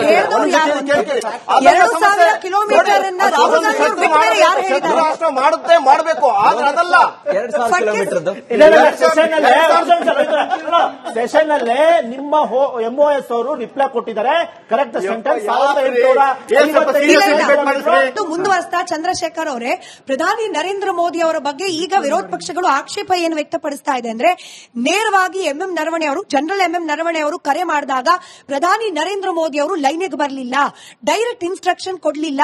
ನೀವು ಮಾಡಿ ಅಂತ ಹೇಳಿ ಹೊಣೆಗಾರಿಕೆಯನ್ನ ಮಿಲಿಟರಿ ಮೇಲೆ ಬಿಟ್ರೆ ಹೊರತು ಅವರು ತಗೊಳ್ಬೇಕಾಗಿದ್ದ, ದೇಶದ ಪ್ರಧಾನಿಯಾಗಿ ತೆಗೆದುಕೊಳ್ಬೇಕಾಗಿದ್ದ ರೆಸ್ಪಾನ್ಸಿಬಿಲಿಟಿಯಿಂದ ಹಿಂದೆ ಸರಿದ್ರು, ನುಣುಚ್ಕೊಂಡ್ರು ಅನ್ನೋ ಆರೋಪ. ನೋಡಿ, ಮೊದಲನೇ ಕ್ಲಾರಿಫಿಕೇಶನ್ ಅಂತ ಹೇಳಿದ್ರೆ, ಯಾವ ಪಾರ್ಲಿಮೆಂಟ್ ಒಳಗಡೆಗೆ ರಾಹುಲ್ ಗಾಂಧಿ ಅವರು ಉಲ್ಲೇಖ ಮಾಡಿದ್ರು ಅದು ಬುಕ್ ನ ಎಕ್ಸ್ಟ್ರಾಕ್ಟ್ ಅಲ್ಲ. ಅದೇನು ಕ್ಯಾರವನ್ ಅಂತಕ್ಕಂತಹ ಲೆಫ್ಟಿಸ್ಟ್ ಅರ್ಬನ್ ನಕ್ಸಲರ ಮುಖವಾಣಿ ಏನು ಮ್ಯಾಗಝೈನ್ ಇದೆ, ಅದರ ಒಂದು moment of truth, Naravane moment of truth ಅಂತಕ್ಕಂಥ ಒಂದು ಆರ್ಟಿಕಲ್ ಸುಶಾಂತ್ ಅವರ ಆರ್ಟಿಕಲ್ ಕಂಪ್ಲೀಟ್ ಆಗಿ ಓದಿದ್ದೇನೆ. ಅದ್ರಲ್ಲಿ ಅಷ್ಟು 40 ಪೇಜಲ್ಲೂ ಕೂಡ 2 ಎಕ್ಸ್ಟ್ರಾಕ್ಟ್ ಗಳನ್ನ ಎತ್ಕೊಂಡು ತನ್ನ ಏನು ದೃಷ್ಟಿಕೋನವನ್ನು ಇಟ್ಕೊಂಡೋಗಿದ್ದಾರೆ. ಬಿಟ್ರೆ ಅದು ಅವರ ವಿಷಯವನ್ನು ಎತ್ತಿದ್ದಾರೆ ಅಂತ ಹೇಳ್ಕೊಂಡ್ರೆ ಅದು ಅವರ ವರ್ಡ್ಸ್ ಗಳಲ್ಲ, ಯಾರು ನರವಾಣೆ ವರ್ಡ್ಸ್ ಗಳಲ್ಲ. ಮೊದಲನೇದು. ಎರಡನೇದು ನೋಡಿ, ನಾನು ಆಗ್ಲೇ 1967 ಉಲ್ಲೇಖ ಮಾಡಿದೆ. 67 ಏನಾಯ್ತು, ಸಿಕ್ಕಿಂನ ನಾಥುಲಾ ಒಳಗಡೆಗೆ ಚೈನಾ ಅಟ್ಯಾಕ್ ಮಾಡ್ತು. ಚೈನಾ ಅಟ್ಯಾಕ್ ಮಾಡಿದಾಗ ಇದೇ ರೀತಿ ಎಲ್ಲ ಟ್ಯಾಂಕ್ಗಳು ಬಂದು ನಿಂತಾಗ ಅಲ್ಲಿ ಜಗತ್ ಸಿಂಗ್ ಅಂತ ಹೇಳೋರು ಜೀವ ಆಗಿದ್ರು. ಅವಾಗ ಏನಾಯ್ತು ಅಂತ ಹೇಳಿದ್ರೆ, ದೆಹಲಿಯಿಂದ ಸರ್ಕಾರದಿಂದ ಅವ್ರಿಗೆ ಇನ್ಸ್ಟ್ರಕ್ಷನ್ ಬಂತು, ರಿಸ್ಟ್ರೈನ್ ಅಂದ್ರೆ ಯಾವುದೇ ಗುಂಡು ಹಾರಿಸಬೇಡಿ ಅಂತ ಹೇಳಿ. ಅದು ಲೋಕಲ್ ಜೀವ ಆಗಿದ್ದವರು ಅಲ್ಲಿ ಡಿಸಿಷನ್ ತಗೊಂಡ್ರು, ವಿ ವಿಲ್ ಫೈರ್ ಅಂತ ಹೇಳಿ. ಅದೇ ರೀತಿ ಚಾಂಗ್ಲಾದಲ್ಲಿ ಕೂಡ ಅದೇ 67 ಆದಾಗ ಅಲ್ಲಿನ ಅಸ್ಸಾಮಿ ಇದರ ಒಬ್ಬ havildar he took the decision to fire ಅಂತ ಹೇಳಿ. ನೋಡಿ, ಯಾವಾಗ್ಲೂ ಕೂಡ ನಾನು ಆಗ್ಲೇ ಹೇಳಿದೆ, ಈ ಅಡ್ವಾನ್ಸ್ಮೆಂಟ್ ಗಳಂತ ಏನಿರ್ತದೆ ನೋಡಿ, LOC ಮತ್ತೆ LAC ಗೆ ವ್ಯತ್ಯಾಸ ಇದೆ. LOC ಏನಾಗುತ್ತೆ ಅಂದ್ರೆ ಪಾಕಿಸ್ತಾನ ಭಾರತಕ್ಕಿರೋದು ಒಂದು ಸ್ಟ್ರೈಟ್ ಲೈನ್ ಅದು. ಸೊ ಅದಕ್ಕೆ ಡಿಸಿಷನ್ ಅಂತ ಹೇಳಿದ್ರೆ, ಯಾರಾದ್ರೂ ಲೈನ್ ನ ಟಚ್ ಮಾಡಿದ್ರೆ ಕಿಲ್ ದಮ್ ಅಂತ ಹೇಳಿ. ಬಟ್ ನಮ್ಮ ಮತ್ತೆ ಚೈನಾ ಮಧ್ಯೆ ಇರ್ತಕ್ಕಂಥದ್ದು LAC, line of actual control. ಇಲ್ಲಿ ಗೆರೆ ಇಲ್ಲ. ಆಕ್ಚುಯಲ್ ಕಂಟ್ರೋಲ್ ಅಂದ್ರೆ ನಾವೆಷ್ಟು ಆಕ್ರಮಣ ಮಧ್ಯೆ ನಮ್ಮ ಕಡೆ ಇರುತ್ತೆ, ಅವರೆಷ್ಟು ಆಕ್ರಮಣ ಅವ್ರ ಕಡೆ ಇರುತ್ತೆ. ಸ್ವಲ್ಪ ಹೆಚ್ಚು ಕಡಿಮೆ ಅವ್ರು ಬರೋದು ಇವ್ರು ಹೋಗೋದು ಪ್ರತಿನಿತ್ಯ ನಡೀತಾ ಇರುತ್ತೆ. ಇಲ್ಲೇನಾದ್ರೂ ಹೆಚ್ಚು ಕಡಿಮೆ ಆದ್ರೆ ಡಿಸಿಷನ್ಗಳನ್ನ ಅವರೇ ತಗೋಬೇಕು.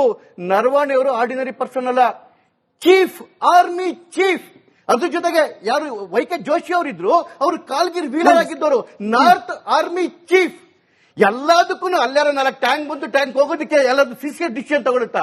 ಎಲ್ಲ ಡಿಸಿಷನ್ಗಳು ಕೂಡ ಲೋಕಲೈಸ್ಡ್ ಆಗಬೇಕು. ಈವನ್ ಆಪರೇಷನ್ ಸಿಂಧೂರಲ್ಲೂ ಕೂಡ ಮೋದಿ ಅವರು ಇದಕ್ಕೆ ಡಿಫೆನ್ಸ್ಗೆ ಬಿಟ್ಟಿದ್ರು, take your own decision and do your own work ಅಂತ ಹೇಳಿ.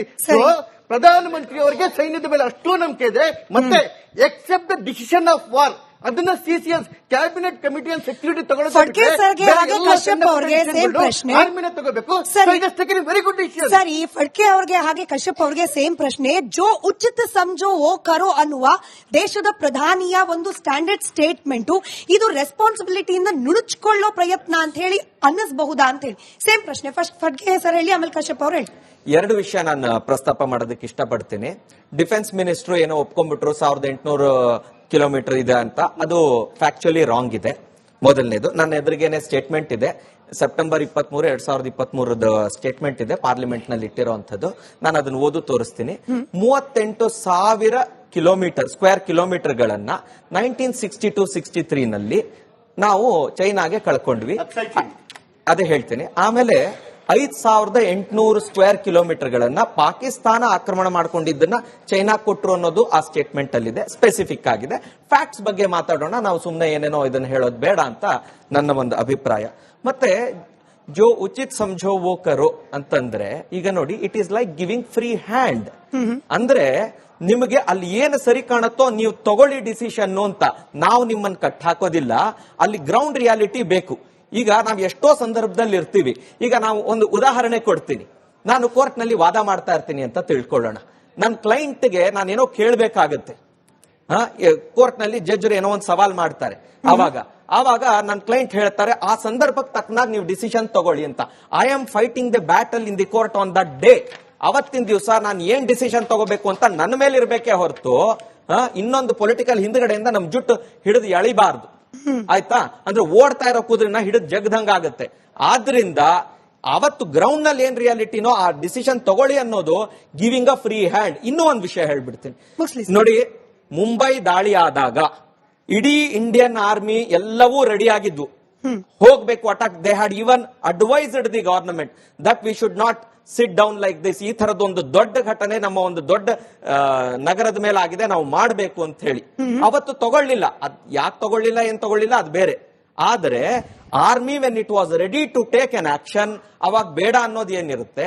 Army when it wanted to take an action, ನಿಮ್ಗೆ ಏನ್ ಸರಿ ಕಾಣುತ್ತೋ ಅದನ್ನ ಮಾಡಿ ಅನ್ನೋದು ಹೇಳಿರುತ್ತೆ. ಇವೆರಡನ್ನು ಕಂಪೇರ್ ಮಾಡಿ ನೋಡಿ ಯಾವ್ದು ಸರಿ ಏನ್ ತಪ್ಪು ಅಂತ. ಆಪರೇಷನ್ ಸಿಂಧೂರ ವಿಚಾರದಲ್ಲೂ ಬಿಫೋರ್ ಕಮಿಂಗ್ ಸರ್, ಇದೇ ಆರೋಪ ಆಪರೇಷನ್ ಸಿಂಧೂರವನ್ನ ಅರ್ಧಕ್ಕೆ ನಿಲ್ಲಿಸಿದ ವಿಚಾರದಲ್ಲೂ ಕೂಡ ಮೋದಿ ಅವ್ರ ಮೇಲೆ ಬರ್ತಾ ಇದೆ. ಟ್ರಂಪ್ ಅವರು ಹೇಳಿದ್ದಕ್ಕೆ ಮಂಡಿ ಊರಿದ್ರು ಅಂತ ಹೇಳಿ ಮುಂದುವರೆದ ಭಾಗ ಅಬ್ಸ್ಟೀನ್ ಫೈಲ್ ಸರ್ ದೇಶದಾದ್ಯಂತ ಅಂತಾರಾಷ್ಟ್ರೀಯ ಮಟ್ಟದಲ್ಲಿ ಚರ್ಚೆ ಆಗ್ತಾ ಇದೆ. ಇಸ್ರೇಲ್ ಪ್ರವಾಸ ಕೂಡ ಟ್ರಂಪ್ ಹೇಳಿದಾಗೆ, ಅಂದ್ರೆ ಪ್ರಧಾನಿ ನರೇಂದ್ರ ಮೋದಿ ಅವರು ತಗೊಳ್ತಾ ಇರುವ ಬಹುತೇಕ ಭಾರತದ ಭದ್ರತಾ ವಿಚಾರಗಳು, ಅದರಲ್ಲೂ ನೆರೆಹೊರೆಯ ಶತ್ರು ರಾಷ್ಟ್ರಗಳಿಗೆ ಸಂಬಂಧಪಟ್ಟಂತೆ ಟ್ರಂಪ್ ಅವರ ಅಣತಿಯಂತೆ ಮೋದಿ ಅವ್ರ ಮೇಲೂ ಆರೋಪ ಇದೆ. ಅದು ತಥ್ಯ ಏನಿದೆ ಅಂತಾನು ನಾವು ನೋಡೋಣ. ಏನ್ ಹೇಳಿದ್ರು? ಟ್ರೇಡ್ ಡೀಲ್ ಆಗಲ್ಲ, ರಷ್ಯಾದ ಇದ್ರ ಜೊತೆ ಇವ್ರು ಮಾಡ್ಕೊಂಡಿದ್ದಾರೆ, ಅಮೆರಿಕ ಜೊತೆ ಟ್ರೇಡ್ ಡೀಲ್ ಆಗಲ್ಲ, ಯುರೋಪ್ ಜೊತೆ ಟ್ರೇಡ್ ಡೀಲ್ ಆಗಲ್ಲ. ಯಾಕೆ ಅಂತಂದ್ರೆ ಟ್ರಂಪ್ ಹೇಳ್ತಾ ಇದ್ದಾರೆ ಅಂತ. ಇವರು 50% ತಾರೀಫ್ ಹಾಕಿದ್ರು. ನೋಡಿ, ಟ್ರಂಪ್ ಹೇಳಿದ ಮಾತನ್ನೇ ಕೇಳ್ತಾ ಇದ್ರೆ ಟ್ರಂಪ್ 50% ತಾರೀಫ್ ಹಾಕ್ತಾರ? ನೀವ್ ಯೋಚನೆ ಮಾಡಿ. ಆಮೇಲೆ ಇಷ್ಟು ದಿವಸ ಆದ್ರೂ ಡೀಲ್ ಆಗ್ಲಿಲ್ಲ, ಮೋದಿ ಸೋಲು.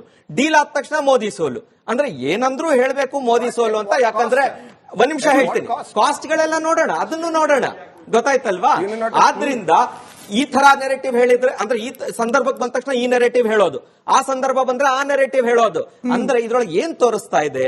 ಬೈಬೇಕು, ಅದನ್ನ ಹೇಳ್ಬೇಕು ಅನ್ನೋದಷ್ಟೇ. ಆಯ್ತು, ಆಪೋಸಿಷನ್ ನೋಡಿ, ಮೋದಿ ಒಬ್ಬ ನೋಡಿ, ಒಂದ್ ನಿಮಿಷ ಸರ್, ಲೋಹಿತ್, ಒಂದ್ ನಿಮಿಷ ಸರ್, ನಾನು ಮಾತಾಡ್ತಾ ಇದ್ದೀನಿ ದಯವಿಟ್ಟು. ಏನಂದ್ರೆ ನೋಡಿ, ಮೋದಿ ಅವರ ಫೇಲ್ಯೂರ್ ಆಪೋಸಿಷನ್ ಅವ್ರು ಹೇಳೋದು ಸಹಜ ಇದೆ. ಸಹಜವಾದ್ದೆಲ್ಲ ಸರಿಯಾದ್ದು ಅಂತಲ್ಲ, ಆಯ್ತಾ? ಎಷ್ಟೋ ಸಹಜವಾದ ನಮಗೂ ಅನ್ಸುತ್ತೆ ಏನೇನೋ ಮಾಡ್ಬೇಕು ಅಂತ, ಅವೆಲ್ಲ ಸರಿಯಾದ್ದಲ್ಲ. ಮೋದಿ ಅವರ ಡಿಪ್ಲೊಮೆಸಿ ಇದು ವರ್ಲ್ಡ್ ಬ್ಯಾಂಕ್ ಅಲ್ಲಿ IMF ಅಲ್ಲಿ ಯಾವ ಮಟ್ಟಕ್ಕೆ ಫೇಲ್ಯೂರ್ ಆಗಿದೆ ಅಂತ ಒಂದು ಎಕ್ಸಾಂಪಲ್ ಕೊಟ್ಬಿಡ್ತೀನಿ. ಸಿಂಧೂರ್ ಅಟ್ಯಾಕ್ ಆಗ್ತಿರ್ಬೇಕಾದ್ರೆ ಇದೇ ನಮ್ಮ ಪಾಕಿಸ್ತಾನ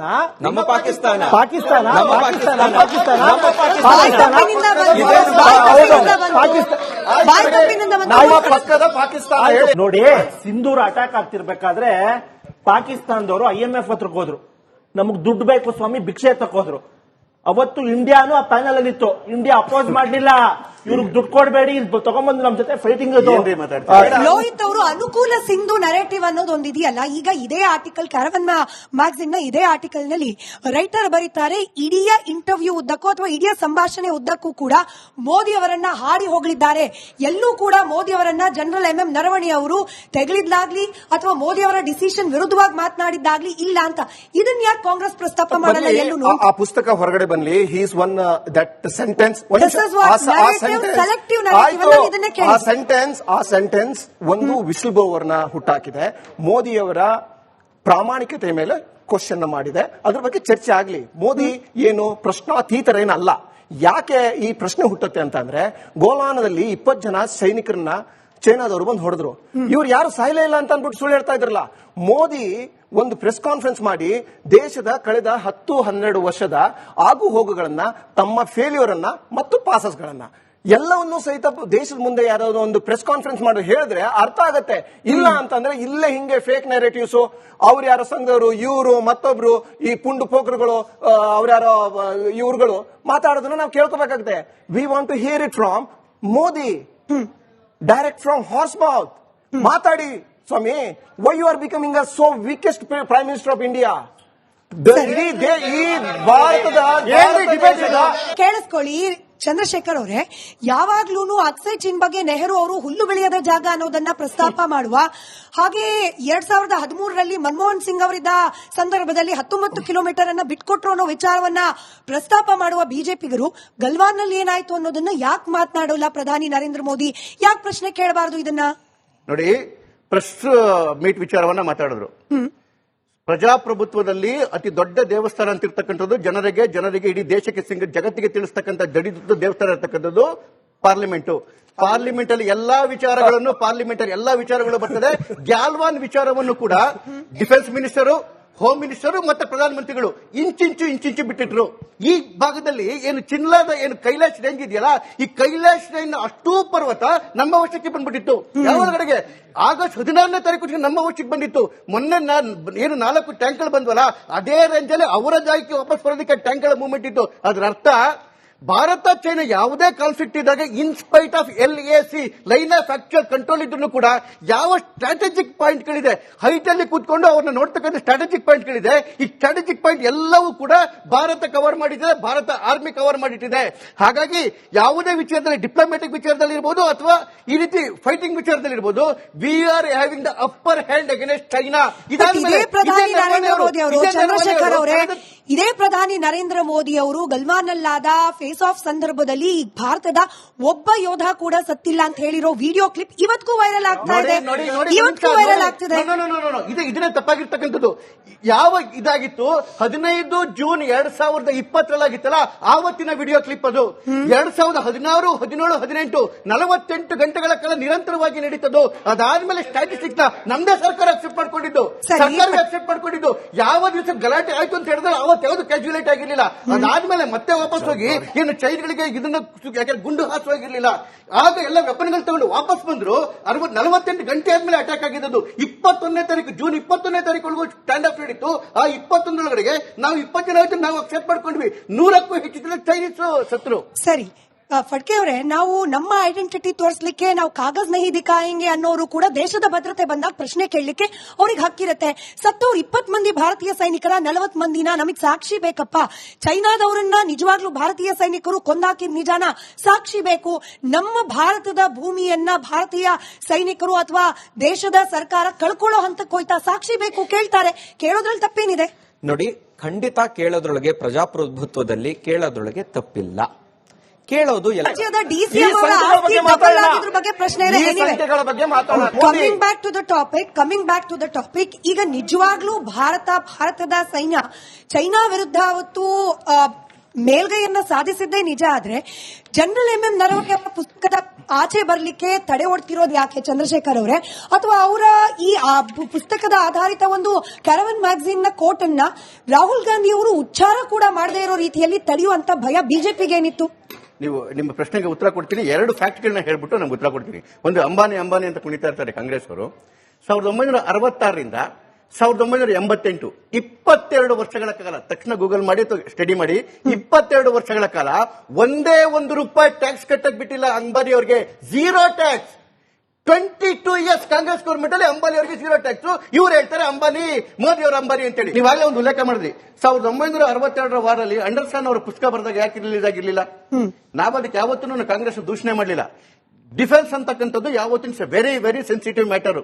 ಡಿಫೆನ್ಸ್ ಆಗಲಿರ್ತಕ್ಕಂಥ ಒಂದೊಂದು ಸಣ್ಣ ಪದಗಳು ಕೂಡ ಅಲ್ಲೋಲ ಕಲ್ಲೋಲ ಮಾಡಬಹುದು. ಜೊತೆಗೆ ಈ ಪುಸ್ತಕ ಏನು ಬರೆದಿದ್ದಾರೆ, ಈ ಪುಸ್ತಕವನ್ನು ಉಲ್ಲೇಖ ಮಾಡ್ಕೊಂಡ್ ಬಂದಿರೋದು ಅವರು 40 ವರ್ಷದ ಅವ್ರದ್ದು ಏನು ಜೀವನ ಇದೆಯಲ್ಲ, ಆ ಜೀವನದಲ್ಲಿ ಅದರಲ್ಲಿ ಪ್ರಮುಖ ಘಟ್ಟಗಳು 2020ರಲ್ಲಿ ಏನು ನಡೀತಲ್ಲ, ಅದು ಗ್ಯಾಲ್ವಾನ್ ಭಾಗದಲ್ಲಿ ಇರ್ಬೋದು ಅಥವಾ ಕೈಲಾಶ್ ರೇಂಜ್ ಭಾಗದಲ್ಲಿ ಇರ್ಬೋದು, ಕೇವಲ 5-6 ವರ್ಷಗಳ ಕೆಳಗೆ ಏನಾಗ್ತಿಲ್ಲ ಅದನ್ನ ಉಲ್ಲೇಖ ಮಾಡ್ಕೊಂಡು ಹೋಗಿದ್ದಾರೆ ಅಂತ ಇದೆಯಲ್ಲ. ಆವತ್ತಿನ ಪರಿಸ್ಥಿತಿಗೂ ಇವತ್ತಿನ ಪರಿಸ್ಥಿತಿಗೂ ಯಾವುದೇ ಬದಲಾವಣೆ ಆಗಿಲ್ಲ. ಸೊ ಯುದ್ಧದ ಪರಿಸ್ಥಿತಿ ಅಥವಾ ಅಡ್ವಾನ್ಸ್ಮೆಂಟ್ ಪರಿಸ್ಥಿತಿ ಅವತ್ತೇನಿದೆ ಇವತ್ತು ಕೂಡ ಅದೇ ಇದೆ. ಆವತ್ತು ತಗೊಂಡಿರ್ತಕ್ಕಂಥ ಡಿಸಿಷನ್ಗಳು ಆಗಿರ್ತಕ್ಕಂಥ ಹೆಚ್ಚು ಕಡಿಮೆಗಳೇನು ಅಲ್ಲಿ ಉಲ್ಲೇಖ ಆಗಿದ್ರೆ ಇವತ್ತು ಕೂಡ ಅಪ್ಲಿಕೇಬಲ್ ಆಗುತ್ತೆ. ಇವತ್ತು ಕೂಡ ಅದೇ ಗಾಲ್ವಾನ್ ಇರ್ಬೋದು, ಅದೇ ಡೋಕ್ಲಾಮ್ ಇರ್ಬೋದು, ಅಥವಾ ಅದೇ ಇದು ಕೈಲಾಶ್ ರೇಂಜ್ ಇರ್ಬೋದು, ಅದೇ ಸೆನ್ಸಿಟಿವ್ ಏರಿಯಾದಲ್ಲಿ ಇರ್ತಕ್ಕಂಥ LAC ಒಳಗಡೆ ಇರ್ತಕ್ಕಂಥ ಪ್ರದೇಶಗಳೇ. ಹಾಗಾಗಿ ಅಟ್ ಪ್ರೆಸೆಂಟ್ ಇರ್ತಕ್ಕಂಥ ವಿಷಯಗಳಲ್ಲಿ ಇದು ಸ್ಕ್ರೂಟಿನಿ ಆಗಲೇಬೇಕಾಗುತ್ತೆ. ಅದಕ್ಕೆ ನರವಾಣೆ ಅವರೇ ಈ ಮಾತನ್ನ ಹೇಳಿದರೆ, ಸ್ಕ್ರೂಟಿನಿ ಮಾಡ್ತಿರೋದು ಸರಿ ಇದೆ, ಅದು MOD ಮಿನಿಸ್ಟರ್ ಆಫ್ ಡಿಫೆನ್ಸ್ ಮತ್ತೆ ಅವರು ಪಬ್ಲಿಷರ್ಗೆ ಬಿಟ್ಟಂತಹ ವಿಚಾರ. ಇದಾದ್ಮೇಲೆ ANI ಸ್ಮಿತಾ ಪ್ರಕಾಶ್ ಅವರಿಗೆ ಕೊಟ್ಟ ಮೊನ್ನೆ ಕೊಟ್ಟಂತಹ ಇಂಟರ್ವ್ಯೂನಲ್ಲಿ ನರವಣೆ ಅವರು ಅದನ್ನೇ ಹೇಳಿದರೆ, ನನ್ನನ್ನು ಮಿಸ್ಕೋಟ್ ಮಾಡ್ತಿದ್ದಾರೆ. Not an inch of Indian land has been lost to China. ಎಷ್ಟು?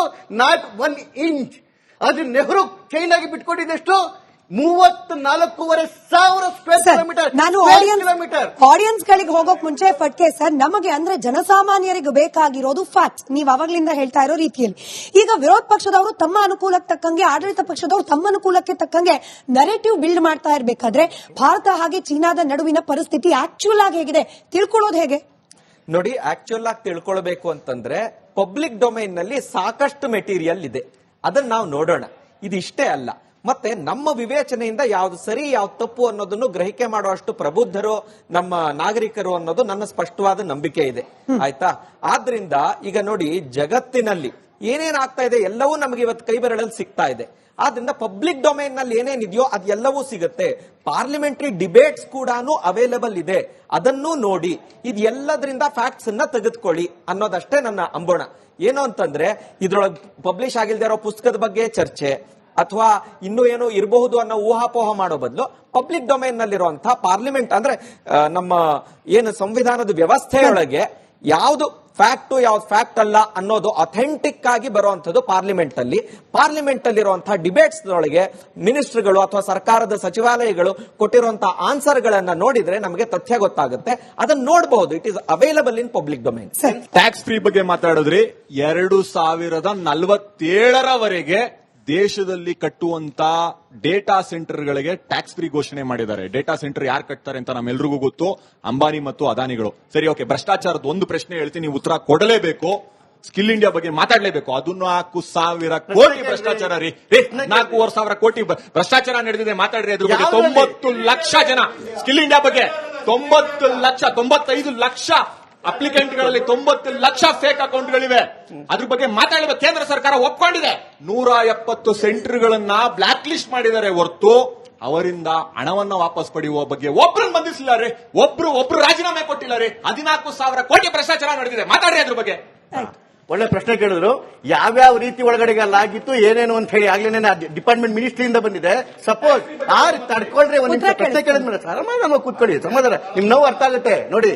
ಆ ಡಿಪಾರ್ಟ್ಮೆಂಟ್ ಅಲ್ಲಿ ಆಗಿರ್ತಕ್ಕಂಥ ಎಲ್ಲಾ ವಿಚಾರದಲ್ಲೂ ಅದನ್ನ ಏನೇನು ನಡೆದಿದೆ, ಅದು ಯಾವ್ಯಾವ್ದನ್ನ ಬ್ಲಾಕ್ ಲಿಸ್ಟ್ ಮಾಡಿದೀವಿ, ಯಾವ್ಯಾವ ರೀತಿ ಹಣವನ್ನ ವಾಪಸ್ ಇದು ಮಾಡ್ತಿದೀವಿ ಅಂತಕ್ಕಂಥದ್ದು ಅಷ್ಟು ಬಂದಿದೆ.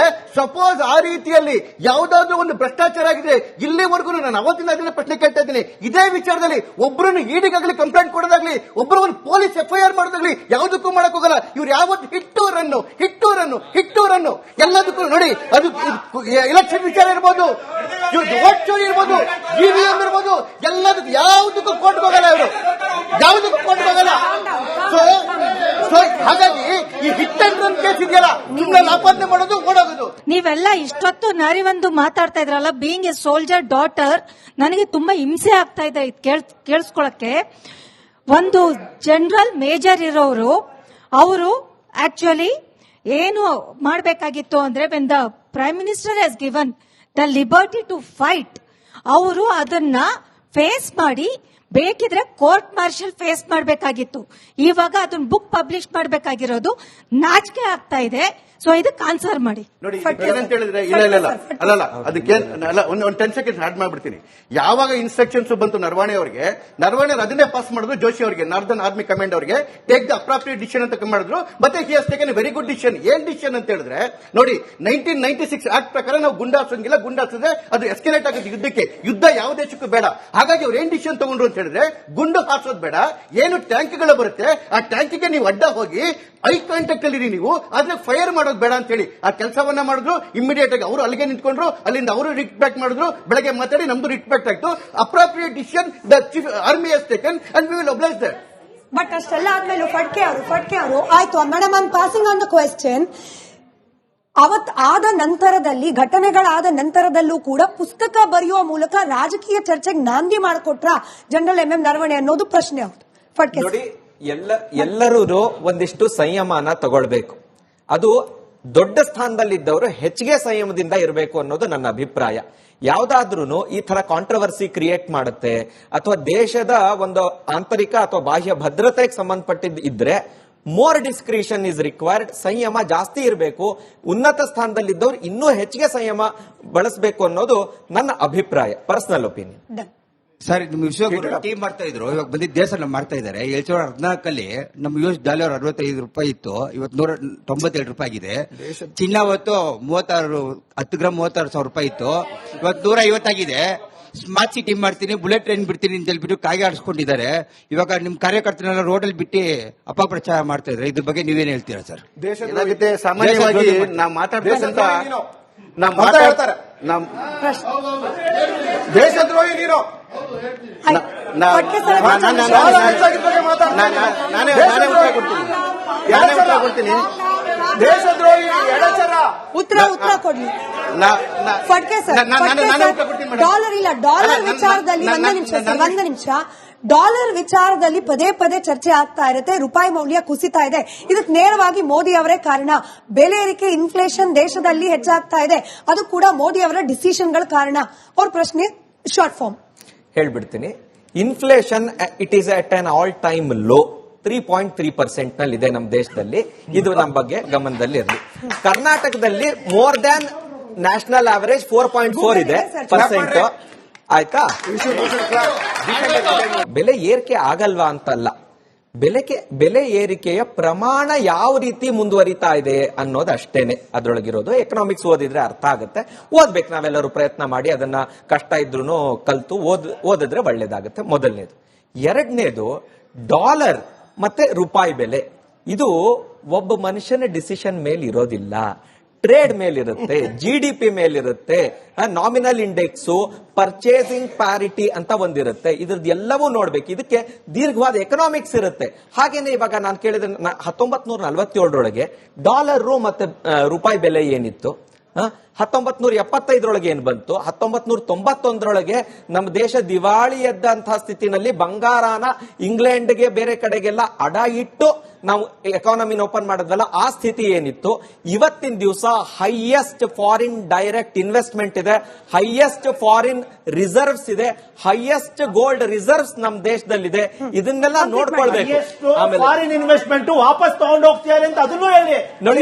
ಫಾರಿನ್ ಇನ್ವೆಸ್ಟ್ಮೆಂಟ್ FPPಗಳು ವಾಪಸ್ ಹೋಗ್ತಿದೆ ಅಂತ ಅದನ್ನು ಹೇಳಿ. ನನ್ನ ಪ್ರಶ್ನೆ ಕಾಂಗ್ರೆಸ್ ಅವ್ರಿಗೇನೆ. ಅಂಬಾನಿ ಅದಾನಿ ಬಿಟ್ರೆ ಇವ್ರಿಗೆ ಬೇರೆ ಯಾರು ಇಲ್ವೇ ಇಲ್ಲ ಮಾತಾಡೋದು ಅವ್ರ ಬಗ್ಗೆ. PM ನರೇಂದ್ರ ಮೋದಿ ಅವ್ರು ಎಷ್ಟು ಪವರ್ಫುಲ್, ಇಂತ 10 ಅಂಬಾನಿ 10 ಅದಾನಿ ನಿಲ್ಸ್ಬೋದಿತ್ತು. ನಿಮ್ಗೆ ಇರೋದೇ ಒಂದು ಅಂಬಾನಿ ಒಂದು ಅದಾನಿ. ಅವ್ರ ತಾಕತ್ತಿದ್ರೆ, ಅವ್ರು ಅಷ್ಟು ದುರಾಸೆ ಇದ್ರೆ, ಅಷ್ಟು ಕರಪ್ಟ್ ಇದ್ರೆ 10 ಜನ ನಿಲ್ಸ್ಬೋದಿತ್ತು ಸರ್. ನೀವು ಹೇಳೋದು ಸುಳ್ಳು ಅಂತ ಇದ್ರಲ್ಲೇ ಗೊತ್ತಾಗ್ತಿದೆ. ಈ ದೇಶ ಅಲ್ಲ ಕಿರಣ್ ನಾಯ್ಡು ಅವರೇ, ಈ ದೇಶ ಲೂಟಿ ಮಾಡೋರ್ ಬಗ್ಗೆ ಚರ್ಚೆ ಆಗ್ಬೇಕ್ರಿ. ಅದಾನಿ ಅಂಬಾನಿ ಅಂತ ದೇಶ ಲೂಟಿ ಮಾಡೋರ್ ಬಗ್ಗೆ ಚರ್ಚೆ ಆಗ್ಬೇಕು. ಅದಾನಿ ಅಂಬಾನಿಗೆ ಏನು ದೇಶದ ಸಂಸ್ಥೆಗಳು ಸೇಲ್ ಆಗ್ತಾ ಇದೆ. ಒಂದ್ ನಿಮಿಷ. ಅದಾನಿ ಅಂಬಾನಿಗೆ ದೇಶದ ಸಂಸ್ಥೆಗಳು ಸೇಲ್ ಆಗ್ತಾ ಇದಾವಲ್ಲ, ಅದೇನ್ ರಾಹುಲ್ ಗಾಂಧಿಯ ಸ್ವಂತದ ಆಸ್ತಿಗಳಲ್ಲ, ಅದು ನಿನ್ನ ಸಮಾಜದ ಆಸ್ತಿ, ದೇಶದ ಆಸ್ತಿನ ಸೇಲ್ ಮಾಡ್ತಾ ಇದ್ದಾರೆ ಸ್ವಾಮಿ.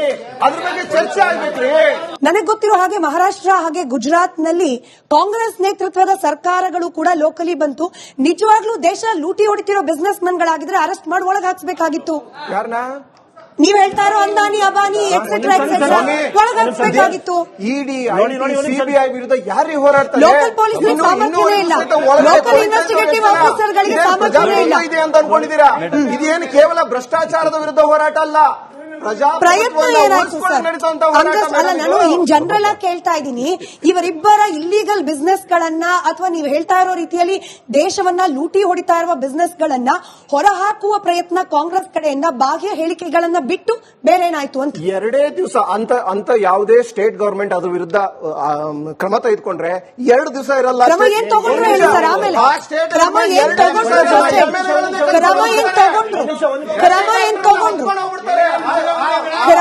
ತಗೊಂಡ್ರು ಸರ್ಕಾರ ಬಿದ್ದೋಗಿದ್ ಚರ್ಚೆ ಮಾಡೋಣ. ಕ್ರಮ ಯಾವ ಗವರ್ಮೆಂಟ್ ಯಾವ ಸ್ಟೇಟ್ ಗವರ್ಮೆಂಟ್? ತೆಲಂಗಾಣದಲ್ಲಿ ಅದಾನಿ ಅವ್ರ ಜೊತೆ ಡೀಲ್ ಇದೆ, ಕಾಂಗ್ರೆಸ್ ಸರ್ಕಾರ ಮಾಡಿದೆ, ಬಿಸ್ನೆಸ್ ಡೀಲ್ ಆಯ್ತಾ? ಅದಕ್ಕೇನ್ ಹೇಳ್ತೀರಪ್ಪ? ರಾಜಸ್ಥಾನದಲ್ಲಿ ಗೆಹ್ಲೋಟ್ ಇದ್ದ ಸರ್ಕಾರನು ಅದಾನಿ ಜೊತೆ ಬಿಸ್ನೆಸ್ ಡೀಲ್ ಅನ್ನ ಮಾಡಿತ್ತು. ತೆಲಂಗಾಣ ಇವತ್ತು ನಡೀತಾ ಇದೆ. ನೀವೇನ್ ಆಕ್ಷನ್ ಕ್ಯಾನ್ಸಲ್ ಮಾಡಿದೀರಾ? We are against crony capitalist. Crony capitalist, we are against crony capitalist. ಒಂದ್ ನಿಮಿಷ ಕೇಳ್ರಿ. ಕ್ರೋನಿ ಕ್ಯಾಪಿಟಲಿಸ್ಟ್ ಅಂದ್ರೆ ಎಲ್ಲರಿಗೂ ಸಮಾನವಾಗಿ ಅವಕಾಶ ಕೊಡಬೇಕು. ಎಲ್ಲಾ ಬಿಸ್ನೆಸ್ ಮ್ಯಾನ್ಗಳು ಸಮಾನವಾಗಿ. We are not against business man. ಎಲ್ಲರೂ ಸಮಾನವಾಗಿ. ನಾನು ನೇರವಾಗಿ ಸರ್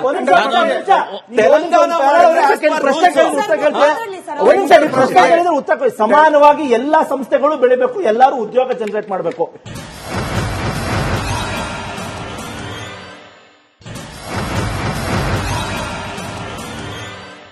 ಬಿಜೆಪಿ ಅವ್ರಿಗೆ ಒಂದೇ ಪ್ರಶ್ನೆ ಕೇಳೋದು, ಮಾತೆತ್ತಿದ್ರೆ 70 ವರ್ಷದಿಂದ ನೀವೇನ್ ಮಾಡಿದ್ರಿ ಅವ್ರು ಹಾಳು ಮಾಡಿರ್ಲಿ ಸರ್. 12 ವರ್ಷದಿಂದ ನೀವೇನ್ ಮಾಡಿದ್ರಿ ನಮ್ಮ ದೇಶಕ್ಕೆ, ಜನತೆಗೆ ಏನ್ ಮಾಡಿದ್ರಿ ನೀವು ಕೇಳಿ. 2014ರಲ್ಲಿ ಭಾರತಕ್ಕೆ ಬಂದಾಗ ಫ್ರಾಜಿಲ್ 5 ಯಾವತ್ತಾದ್ರೂ ಕುಸಿದು ಬೀಳ್ಬೇಕಾದ್ರಿಂದ 5 ಎಕಾನಮಿಲಿತ್ತು. ಇವತ್ತು ಜಗತ್ತಿನ 4ನೇ ಅತಿ ದೊಡ್ಡ ರಾಷ್ಟ್ರ. 2028ರಲ್ಲಿ ನನ್ನ ಪ್ರೊಜೆಕ್ಷನ್ ಅಲ್ಲ, IMF projection, it will be the third biggest country economically in the world. Third biggest. ಇದಾದ್ಮೇಲೆ 2014 ಸ್ಟಾರ್ಟ್ಅಪ್ಗಳು 21. ಇವತ್ತು ಸ್ಟಾರ್ಟ್ಅಪ್ಗಳು 17,344 ಜಸ್ಟ್ ಸ್ಟಾರ್ಟ್ಅಪ್ಗಳು. ಇವತ್ತು ನೋಡಿ, ಅವತ್ತು ಮೆಡಿಕಲ್ ಕಾಲೇಜ್ ಇದ್ದಿದ್ದು 384, ಇವತ್ತು 1,116 ಮೆಡಿಕಲ್ ಕಾಲೇಜ್ಗಳು, IMMsಗಳು. ಇದೇ ರೀತಿ ರೋಡ್ ಟ್ರಾನ್ಸ್ಪೋರ್ಟ್ಗಳು. ಅದಾದ್ಮೇಲೆ ಎಲ್ಲ ಕರ್ನಾಟಕಕ್ಕೇನೋ ಅನ್ಯಾಯ ಆಗೋಯ್ತು, ಕರ್ನಾಟಕಕ್ಕೇನೋ ಅನ್ಯಾಯ ಆಗೋಯ್ತು ಅಂತ ಹೇಳ್ತಾರಲ್ಲ. 2004ರಿಂದ 2014ರವರೆಗೆ 10 ವರ್ಷ ಗೂಗಲ್ ಮಾಡಿಲ್ಲ, ಇನ್ಶಾತಿಗಳು 10 ವರ್ಷ ಟ್ಯಾಕ್ಸ್ ಡೆವಲ್ಯೂಷನ್ ಕರ್ನಾಟಕಕ್ಕೆ ಬಂದಿದ್ದು 86,000 ಕೋಟಿ 10 ವರ್ಷಕ್ಕೆ. 2014ರಿಂದ 2024ರಲ್ಲಿ 10 ವರ್ಷಕ್ಕೆ 2,46,000 ಕೋಟಿ, 2,46,000 ಕೋಟಿ. ಪ್ರಶ್ನೆ ಚಂದ್ರಶೇಖರ್ ಹೇಳಿರೋ ಎಲ್ಲದಕ್ಕೂ ಸಹಿತ ಒಂದೇ ಲೈನರ್ ಆನ್ಸರ್ ಏನಂತಂದ್ರೆ, ಒಂದೇ ಚಿಕ್ಕ ಡೇಟಾ, ಇದು ಪಬ್ಲಿಕ್ ಡೊಮೇನಲ್ಲೂ ಇದೆ. 2013ರ ಭಾರತದ ಸಾಲ 51 ಲಕ್ಷ ಕೋಟಿ, 2025ರ ಭಾರತದ ಸಾಲ 200 ಲಕ್ಷ ಕೋಟಿ. ಇದು it will suffice all his answers. ನನ್ನ ಪ್ರಶ್ನೆ ಕಾಂಗ್ರೆಸ್ನವ್ರಿಗೆ, ಭ್ರಷ್ಟಾಚಾರ ಅಂತಂದು ಹೇಳಿ ಬರೀ ಕಾಂಗ್ರೆಸ್ನವರು ಬಿಜೆಪಿ ಮೇಲೆ ಕೈ ಮಾಡ್ತೀರಾ ನೀವು? ಆದ್ರೆ ನಿಮ್ಮ ಒಂದು ಪಟ್ಟಿನ ನಾನು ಹೇಳ್ತೀನಿ, ಆಮೇಲೆ ಮತ್ತೆ ಪ್ರಶ್ನೆ ಕೇಳ್ತೀನಿ. 2G ಸ್ಪೆಕ್ಟ್ರಮ್ ಸ್ಕ್ಯಾಮ್ 2008, ಸತ್ಯಂ scam 2009, Commonwealth games scam 2010, coal scam 2012, chopper scam 2012, Tatra truck scam 2012, Adarsh scam 2012. ಇನ್ನು ಹೇಳ್ತಾ ಹೋದ್ರೆ 100 ಸ್ಕ್ಯಾಮ್ಗಳಿದಾವೆ. ಆ ಸ್ಕ್ಯಾಮ್ಗಳ ಬಗ್ಗೆ ಉತ್ತರ ಕೊಡಿ. ಯಾಕೆ ನೀವು ಭ್ರಷ್ಟಾಚಾರ ಮಾಡಿದ್ರೆ ಹಾಕಿದ್ರೆ ಅದು ಉತ್ತರ ಕೊಡಿ. ಆಯ್ತು ನೋಡಿ ಸ್ಮಿತಾ ಅವರೇ, ಅವ್ರು ಕೇಳಿರುವ ಪ್ರಶ್ನೆಗಳು ಒಂದು ಸತ್ಯಕ್ಕೆ ದೂರವಾದ್ದು, ಹಾಸ್ಯಾಸ್ಪದವಾಗಿದೆ. 11 ವರ್ಷದಲ್ಲಿ ಅವರು ಕಡಲೆಕಾಯಿ ತಿಂತಿದ್ದಾರೆ. ಒಬ್ರು ಯಾರ ಸಮನ್ ಮಾಡಿದ್ರ, ಯಾರ ಕೋರ್ಟ್ ಅಲ್ಲಿ ನಿಲ್ಸಿದ್ರ, ಏನ್ ಮಾಡಿದ್ರೆ ಕೇಳಿ. ಇದರಲ್ಲಿ 2G ಸ್ಕ್ಯಾಮ್, ಕನಿಮೋಳಿ ಜೈಲ್ಗೆ ಹೋಗಿ ಬಂದ್ರು, ಏರಾಜರ ಜೈಲ್ಗೆ ಹೋಗಿ ಬಂದ್ರು. ಇವತ್ತು ಕೂಡ ಕೇಸ್ ನಡೀತಾ ಇದೆ. ಅದಾದ್ಮೇಲೆ ಕಾಮನ್ವೆಲ್ತ್ ಗೇಮಲ್ಲಿ ಸುರೇಶ್ ಕಲ್ಮಾರಿ ಜೈಲ್ಗೆ ಹೋಗಿ ಬಂದ್ರು, ಅಲ್ಲದೆ ಪ್ರಾಣ ಹೋಯ್ತು. ಇವತ್ತು ಕೇಸ್ ನಡೀತಾ ಇದೆ. ಯಾವ ಕೇಸ್ ಸ್ಟಾಪ್ ಆಗಿದೆ? ಮೋದಿಯವರು ಅಧಿಕಾರಕ್ಕೆ ಬರಕ್ಕಿಂತ ಮುಂಚೆ ನಮ್ಮ ದೇಶದ ಜನತೆ ಕೆಲವೊಂದು ವಾಗ್ದಾನ ಕೊಟ್ಟಿದ್ರು. ಅದನ್ನ ಪಟ್ಟಿ ಮಾಡಿ ಹೇಳ್ತಾ ಇದ್ದೀನಿ ಸರ್. ವರ್ಷಕ್ಕೆ 2 ಕೋಟಿ ಉದ್ಯೋಗ ಎಲ್ಲಿ? 2ನೇದು ರೈತರ ಆದಾಯ ದ್ವಿಗುಣ ಎಲ್ಲಿ? 3ನೇದು ಬುಲೆಟ್ ಟ್ರೈನ್ ಅಲ್ಲಿ? 4ನೇದು ಡಾಲರ್ ಪಾತಾಳಕ್ಕೆ ಹೋಗ್ತಾ ಇದೆ? 5ನೇದು ಇದು ಪೆಟ್ರೋಲ್ 1 ಲೀಟರ್ 50 ರೂಪಾಯಿ ಮಾಡ್ತೀನಿ ಅಂದ್ರು. ಭ್ರಷ್ಟಾಚಾರಿಗಳನ್ನ ಒಬ್ಬರನ್ನು ಬಿಡಲ್ಲ, ಎಲ್ಲರನ್ನು ಎಳೆದು ಜೈಲ್ಗೆ ಹಾಕ್ತೀನಿ ಅಂದ್ರು. ಸರ್, ಒಬ್ಬ ಭ್ರಷ್ಟಾಚಾರಿಯನ್ನು ಬಿಟ್ಟಲ್ಲ ಎಳೆದು ತಮ್ಮ ಪಕ್ಷಕ್ಕೆ ಸೇರಿಸ್ಕೊಂಡು ವಾಷಿಂಗ್ ಮಿಷಿನ್ ಹಾಕ್ಬಿಟ್ಟು ನಿರ್ಮಾ ಪೌಡರ್ ಹಾಕ್ಬಿಟ್ಟು ಕ್ಲೀನ್ ಆಗಿ ವಾಷಿಂಗ್ ಮಿಷಿನ್ ಅಲ್ಲಿ ಕ್ಲೀನ್ ಮಾಡ್ಕೊಂಡಿದ್ರೆ. ಸರ್, ನೆಕ್ಸ್ಟ್ ಇದು ಕಪ್ಪು ಹಣ ತಂದ್ಬಿಟ್ಟು ಎಲ್ಲರಿಗೂ 15 ಲಕ್ಷ ಕೊಡ್ತೀನಿ ಅಂತಂದ್ರು. ಸರ್, ಎಲ್ಲಿ ಕಪ್ಪು ಹಣ ತಂದ್ರೆ? ಮತ್ತು ಸರ್, ಮತ್ತೆ ಇನ್ನೊಂದು ಪ್ರಶ್ನೆ ಸರ್, ನಮ್ಮ ದೇಶದಲ್ಲಿ ಭಯೋತ್ಪಾದಕರನ್ನು ನಿರ್ನಾಮ ಮಾಡ್ತೀನಿ ಅಂದ್ರು. ಎಲ್ಲಿ ಸರ್ ಭಯೋತ್ಪಾದಕ ನಿರ್ನಾಮ ಮಾಡಿದ್ದಾರೆ? ಅತಿ ಹೆಚ್ಚು ಭಯೋತ್ಪಾದಕರ ದಾಳಿ ಆಗಿರೋದು ಮೋದಿ ನೇತೃತ್ವದಲ್ಲಿ. ಇದಕ್ಕೆಲ್ಲ ದಯವಿಟ್ಟು ನೀವು ಉತ್ತರ ಕೊಡಲೇಬೇಕು. ಅಂದ್ರೆ 1 ಅವರ್ ಆಗೋಷ್ಟು ಪ್ರಶ್ನೆ ಕೇಳಿದ್ದೀರಿ, ಅವ್ರು ಎಷ್ಟು ಉತ್ತರ ಕೊಡ್ತಾರೋ ನನಗೆ ಗೊತ್ತಿಲ್ಲ. 1 ವರ್ಷಕ್ಕೆ 2 ಕೋಟಿ ಉದ್ಯೋಗಗಳನ್ನು ನಿರ್ಮಾಣ ಮಾಡ್ತೀನಿ ಅಂತ ಹೇಳಿ 2 ಕೋಟಿ ಉದ್ಯೋಗ ನಿರ್ಮಾಣದಲ್ಲಿ 2024 ನವೆಂಬರ್ 26ನೇ ತಾರೀಕು SBIನ ವರದಿ ಬಂದಿರತಕ್ಕಂಥದ್ದು 27 ಕೋಟಿ ನಿರ್ಮಾಣ ಆಗಿದೆ ಅಂತ ಹೇಳಿದ್ರೆ 10 ವರ್ಷಕ್ಕೆ 20 ಕೋಟಿ ಆಗ್ಬೇಕಾಯ್ತು. 7 ಕೋಟಿ ಅಡಿಷನಲ್ ಆಗಾಯ್ತು. 20 ಕೋಟಿ ಉದ್ಯೋಗಗಳು ನಿರ್ಮಾಣ ಆಯ್ತು. ಮೊದಲನೇದು. ಎರಡನೇದು 15 ಲಕ್ಷ ಕಪ್ಪು ಹಣವನ್ನು ತಂದಿಸ್ತೀನಿ ಅಂತ ಹೇಳಿ ಯಾವತ್ತೂ ಎಲ್ಲೂ ಹೇಳಿಲ್ಲ. ಅದ್ರ ರೆಫರೆನ್ಸ್ ಕೂಡ ನಾನೇ ಕೊಡ್ತೀನಿ. ಅವ್ರು ಹೇಳಿದ್ದು ವಿದೇಶದಲ್ಲಿ ಇವರ ಸರ್ಕಾರದಲ್ಲಿ ಎಷ್ಟು ಕಪ್ಪು ಹಣ ಹೋಗಿದೆ ಅಂತ ಹೇಳಿದ್ರೆ ಅದೆಲ್ಲವನ್ನು ವಾಪಸ್ ತಗೊಂಡ್ರೆ ಪ್ರತಿಯೊಬ್ಬರಿಗೂ ಕೂಡ 15 ಲಕ್ಷ ಹಂಚಬಹುದು. ಭಯೋತ್ಪಾದಕರ ವಿಚಾರದಲ್ಲಿ 2004ರಿಂದ 2014ರವರೆಗೆ ಊರಿ, ಪಠಾನ್ಕೋಟ್, ಪಹಲ್ಗಾಮ್, ನಗೋರಿ, ರಜಾಯ್, ಸುಕ್ಮಾ, ಡೆಲ್ಲಿ ಕಾರಸ್ಟೇಷನ್, 8 ತಿಂಗಳು ಮಣಿಪುರ ಹತ್ತಿ ಊರಿತು. ಇದೇ ನರೇಂದ್ರ ಮೋದಿ ಸರ್ಕಾರದಲ್ಲಿ ಆಗಿರುವ ಟೆರರಿಸ್ಟ್ ಅಟ್ಯಾಕ್ಗಳು. ದೇಶ ಪ್ರೇಮದ ಬಗ್ಗೆ ಮಾತಾಡ್ತಿರಲ್ಲ, ಈ 7 ಟೆರರಿಸ್ಟ್ ಅಟ್ಯಾಕ್ ಆಗಿದೆ ಚಂದ್ರಶೇಖರ್ ಅವರೇ. ಸ್ವಲ್ಪ ದೇಶ ಪ್ರೇಮ ಅಂತಿರಲ್ಲ. ಇದು 7 ಟೆರರಿಸ್ಟ್ ಪುಲ್ವಾಮಾ ಅಟ್ಯಾಕ್ ಆದಾಗ RDX ಬಂತು, ಅದ್ರ ಬಗ್ಗೆ ಮಾತಾಡಿ. 2004ರಿಂದ 2014ರವರೆಗೆ ಮೇಜರ್ ಘಟನೆಗಳು ವರ್ಷಕ್ಕೆ 13 ಮೇಜರ್ ಘಟನೆಗಳು on and average. Pune, Varanasi, Guwahati, Bengaluru, Malegaon, ಬಾಂಬೆನಲ್ಲಿ 2 ಸರಿ, ಡೆಲ್ಲಿನಲ್ಲಿ 2 ಸರಿ, ನಿಜಾಮುದ್ದೀನ್. ಈಗ ನೀವು ಲೆಕ್ಕ ಹಾಕೊಂಬನ್ನಿ, ಪ್ರತಿ ವರ್ಷಕ್ಕೆ ಪ್ರತಿ ತಿಂಗಳು 1-2 ಮೇಜರ್ ಘಟನೆಗಳು. ಈ ಮೇಜರ್ ಘಟನೆಗಳಾದಾಗಲೂ ಯಾವುದು ಕೂಡ ನಾವು ಬಾಯ್ಬಿಟ್ಟು ಉತ್ತರ ಕೊಡ್ಲೇ ಇಲ್ಲ. 2008ರ ಘಟನೆ ಆದವರು ಕೂಡ ನಮ್ಮ ಸೈನ್ಯ ತಯಾರಿತ್ತು. ಸೈನ್ಯಾಧಿಕಾರಿ ಬಂದು ಹೇಳಿದ್ರು we are ready to strike ಅಂತ ಹೇಳಿ ರಿಸ್ಟ್ರೈನ್ ಅಂತ ಹೇಳಿದ್ರು. ಇವ್ರು ಮ್ಯಾಕ್ಸಿಮಮ್ ಮಾಡ್ತಿದ್ದೆ ಏನ್ ಗೊತ್ತಾ, ನಾವು ಕ್ರಿಕೆಟ್ ಆಡಲ್ಲ. ಅಯ್ಯೋ ಇವ್ರಿಗೆ ಅವಮಾನ ಆಗ್ತಾ ಇದೆ. ಇದಾದ್ಮೇಲೆ ಮೋದಿ ಅವರು ಬಂದ್ಮೇಲೆ 3 ಮೇಜರ್ ಘಟನೆಗಳು, 11 ವರ್ಷದಲ್ಲಿ 3 ಮೇಜರ್ ಘಟನೆಗಳು. ಉರಿ ಘಟನೆ ಆಯ್ತು, ಒಳಗಡೆಗೆ ನುಗ್ಗೊಡಿದ್ವಿ. ಅದಾದ್ಮೇಲೆ ಪುಲ್ವಾಮಾ ಅಟ್ಯಾಕ್ ಆಯ್ತು, ಒಳಗಡೆಗೆ ನುಗ್ಗಿ ಏರ್ ಸ್ಟ್ರೈಕ್ ಮಾಡಿ ಧ್ವಂಸ ಮಾಡಿ ಬಂದ್ವಿ. 3ನೇದು ಮೊನ್ನೆ ಪಹಲ್ಗಾಮ್ ಅಟ್ಯಾಕ್ ಆಯ್ತು. Heart of the Punjab, Pakistan heart ಒಳಗಡೆಗೆ ಇನ್ನು 50 ವರ್ಷ ಪಾಕಿಸ್ತಾನ ಇದರಲ್ಲ ಧ್ವಂಸ ಮಾಡಿ ಬಂದ್ಬಿಟ್ಟಿದ್ದೀವಿ. ಅವ್ರ ಜೊತೆ ಒಬ್ಬರೇ ಅಲ್ಲ, ಇವತ್ತು ಚೈನಾದವ್ರಿಗೆ ಓದೇ ಬಿತ್ತವಾಗ. ಇದು ಭಾರತದ ತಾಕತ್ತು ಇವತ್ತು. ಸರ್, ನನ್ನ ಹೆಸರು ಆದಿತ್ಯ ಅಂತ.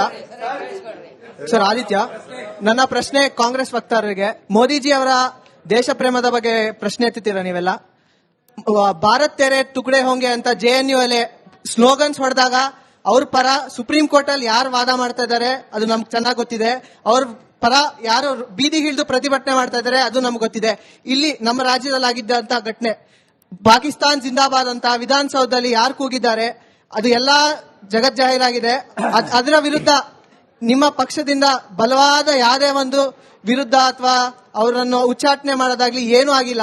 ಈ ಯಾವ ರೀತಿ ಇದು ದೇಶ ಪ್ರೇಮ ಸರ್? ಇದು ಪ್ರಧಾನಮಂತ್ರಿ ಹುದ್ದೆ ಅವರ ದೇಶ ಪ್ರೇಮವನ್ನ ಯಾಕೆ ನೀವು ಪ್ರಶ್ನೆ ಮಾಡ್ತಾ ಇದ್ದೀರಿ ಹೇಳೋ ಪ್ರಶ್ನೆ ಸರಿಯಾಗಿದೆ. ಅಂತ ಪ್ರಶ್ನೆ ನಾವು ಕೇಳ್ತೀವಿ ಅಂತ ಅನ್ಬಿಟ್ಟು 2014ರಲ್ಲಿ ನಾವು ಅನ್ಕೊಂಡಿರ್ಲಿಲ್ಲ. ಯಾಕೆ ಇವತ್ತು ಆ ಪ್ರಶ್ನೆಗಳು ಹೇಳ್ತಾ ಇದೆ ಅಂತ ಅನ್ಬಿಟ್ಟು ಅದು ನಮ್ಮ ಪ್ರಶ್ನೆ ಅಲ್ಲ ಅಥವಾ ಯಾವುದೇ ಪಕ್ಷದ ಪ್ರಶ್ನೆ ಅಲ್ಲ, ಅದೊಂದು ಜನಾಭಿಪ್ರಾಯವಾಗಿ ಬಂದಿದೆ. ಯಾಕೆ ಅಂತಂದ್ರೆ ಹೇಳಿರೋದು ಸಹಿತ ಆಯ್ತಾಯ್ತು, ಅವ್ರು ಹೇಳಿರೋದು ಸಹಿತ ಅವ್ರು ಯಾವ ಹೇಳಿರೋದನ್ನು ಸಹಿತ ಅದನ್ನ ಪ್ರೂವ್ ಮಾಡ್ಲಿಲ್ಲ. ಅವ್ರು ಹೇಳಿರೋ ಯಾವ ಸ್ಲೋಗನ್ ಸಹಿತ ಅವರು ಡೆಲಿವರ್ ಮಾಡಲಿಲ್ಲ. ಅವ್ರ ಪ್ರಶ್ನೆ ಇದ್ದಿದ್ದು ಭಾರತ್ ತೇರೆ ತುಕಡೆ ಹೋಂಗೆ ಅನ್ನೋರ ಪರವಾಗಿ ವಕಾಲತ್ತನ್ನು ವಹಿಸ್ತಿರೋರು ಯಾರು ನಮಗೆ ಗೊತ್ತಿದೆ. ಹಾಗೇನೆ ಕರ್ನಾಟಕದಲ್ಲಿ ಪಾಕಿಸ್ತಾನ್ ಪರವಾಗಿ ವಿಧಾನಸೌಧದಲ್ಲಿ ನಿಂತು ಸ್ಲೋಗನ್ ಕೂಗ್ದವ್ರು ಯಾರು, ಅವ್ರು ಯಾವ ಪಕ್ಷದ ಸಮರ್ಥಕರು ಅನ್ನೋದು ಗೊತ್ತಿದೆ. ಯಾಕೆ ಪ್ರಶ್ನೆ ಮಾಡ್ತೀರಿ ಅಂತ ಕೇಳಿದ್ರೆ, ಯಾಕೆ ಮೋದಿ ಅವರ ದೇಶ ಪ್ರೇಮವನ್ನು ಪ್ರಶ್ನೆ ಮಾಡ್ತಾರೆ ಅಂತ ಅನ್ಬಿಟ್ಟು ಯಾವ ಪ್ರಧಾನಿಯೂ ಸಹಿತ ಆಮಂತ್ರಣ ಇಲ್ಲದೆ ಪಾಕಿಸ್ತಾನಕ್ಕೆ ಹೋಗಿ ಅರ್ಥ ಆಯ್ತಾ? ಪ್ರಶ್ನೆ ಮಾಡಲಾಗುತ್ತೆ. ಈ ಭಾರತ್ ನೋಡಿ, ಭಾರತ್ ತೇರೆ ತುಕಡೆ ಹೋಂಗೆ, ಭಾರತ್ ತೋಡೆ ತುಕಡೆ ಹೋಂಗೆ, ಈ ಲೆಫ್ಟಿಸ್ಟ್ ಇವೆಲ್ಲ ಕ್ಲೇಮ್ಗಳಿದಾವಲ್ಲ, ಇವೆಲ್ಲವೂ ಸಹಿತ ಯಾರ್ಯಾರು ಪ್ರಶ್ನೆ ಮಾಡ್ತಾರಲ್ಲ, ನಾಳೆ ನೀವು ಪ್ರಶ್ನೆ ಮಾಡ್ತೀರ ಮೋದಿಗೆ, ನಿಮ್ಮನ್ನು ಸಹಿತ ಎಡಚರಣೆ ಮಾಡ್ತಾರೆ, ದೇಶ ದ್ರೋಹಿಗಳನ್ನ ಮಾಡ್ತಾರೆ. ಅರ್ಥ ಆಯ್ತಾ? ಯಾರು ಮೋದಿಯನ್ನ ಪ್ರಶ್ನೆ ಮಾಡ್ತಾರೆ, ಯಾರು ಬಿಜೆಪಿಯನ್ನ ಪ್ರಶ್ನೆ ಮಾಡ್ತಾರೆ, ಅವರೆಲ್ಲರೂ ಭಾರತದ ತುಕಡೆ ಗ್ಯಾಂಗು, ಎಡಚರರು, ಕಾಂಗ್ರೆಸ್, ಮತ್ತೊಬ್ರು ಮಾಧ್ಯಮದವರು ಎಲ್ಲರೂ ಆ ಕ್ಯಾಟಗರಿಗೆ ತಗೊಂಡೋಗಿ ನಿಲ್ಲಿಸ್ತಾರೆ. ಇಲ್ಲ, ಅವ್ರ ಪ್ರಶ್ನೆ ಇದ್ದಿದ್ದು ಬಹುಶಃ ಫಟ್ಕೆ ಸರ್ ಅವರ ಪ್ರಶ್ನೆ ಅನುಮಾನ ಇದು.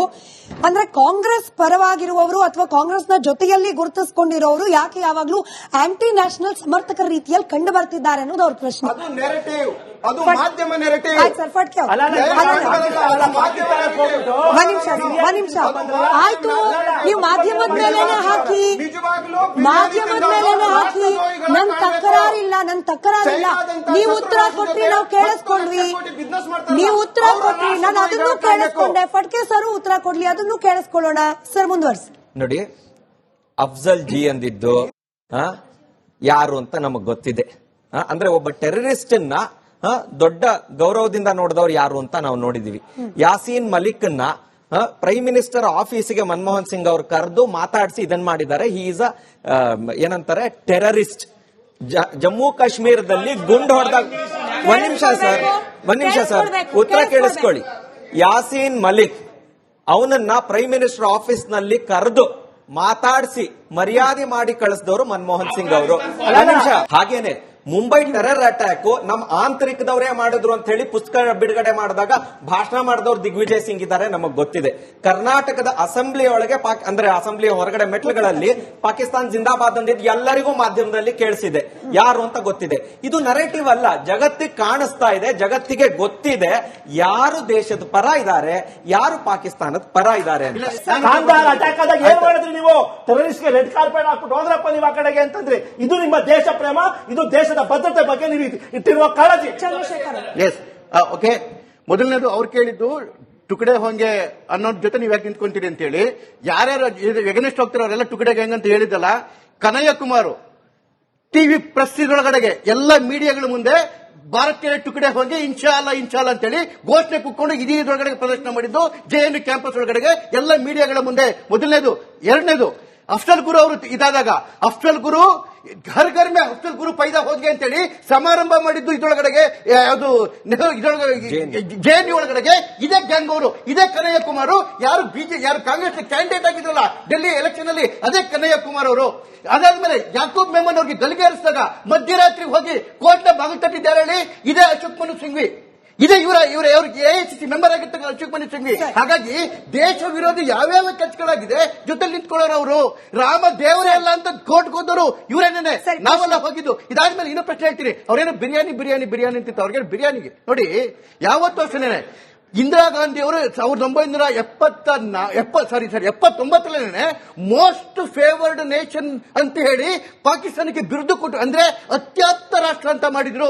ಯಾವುದೇ ಪ್ರಧಾನಮಂತ್ರಿ ಆದಾಗ ಮೊದಲ ಪ್ರಯತ್ನ ಮಾಡ್ತಕ್ಕಂಥದ್ದು ಯಾವುದೇ ದೇಶ ಆಗಿರ್ಲಿ ಅದರ ಜೊತೆ ಸಂಬಂಧವನ್ನೇ ಬೆಳೆಸ್ಕೊಳ್ತಕ್ಕಂಥದ್ದು. ಆ ಸಂಬಂಧ ಬೆಳೆಸೋದಕ್ಕೆ ಎಲ್ಲ ಪ್ರಯತ್ನಗಳನ್ನ ವಾಜಪೇಯಿ ಅವರು ಮಾಡಿದ್ರು, ಕಾಂಗ್ರೆಸ್ ಇಂದಿರಾ ಗಾಂಧಿ ಅವರು ಮಾಡಿದ್ರು, ನರೇಂದ್ರ ಮೋದಿ ಅವರು ಮಾಡಿದ್ರು.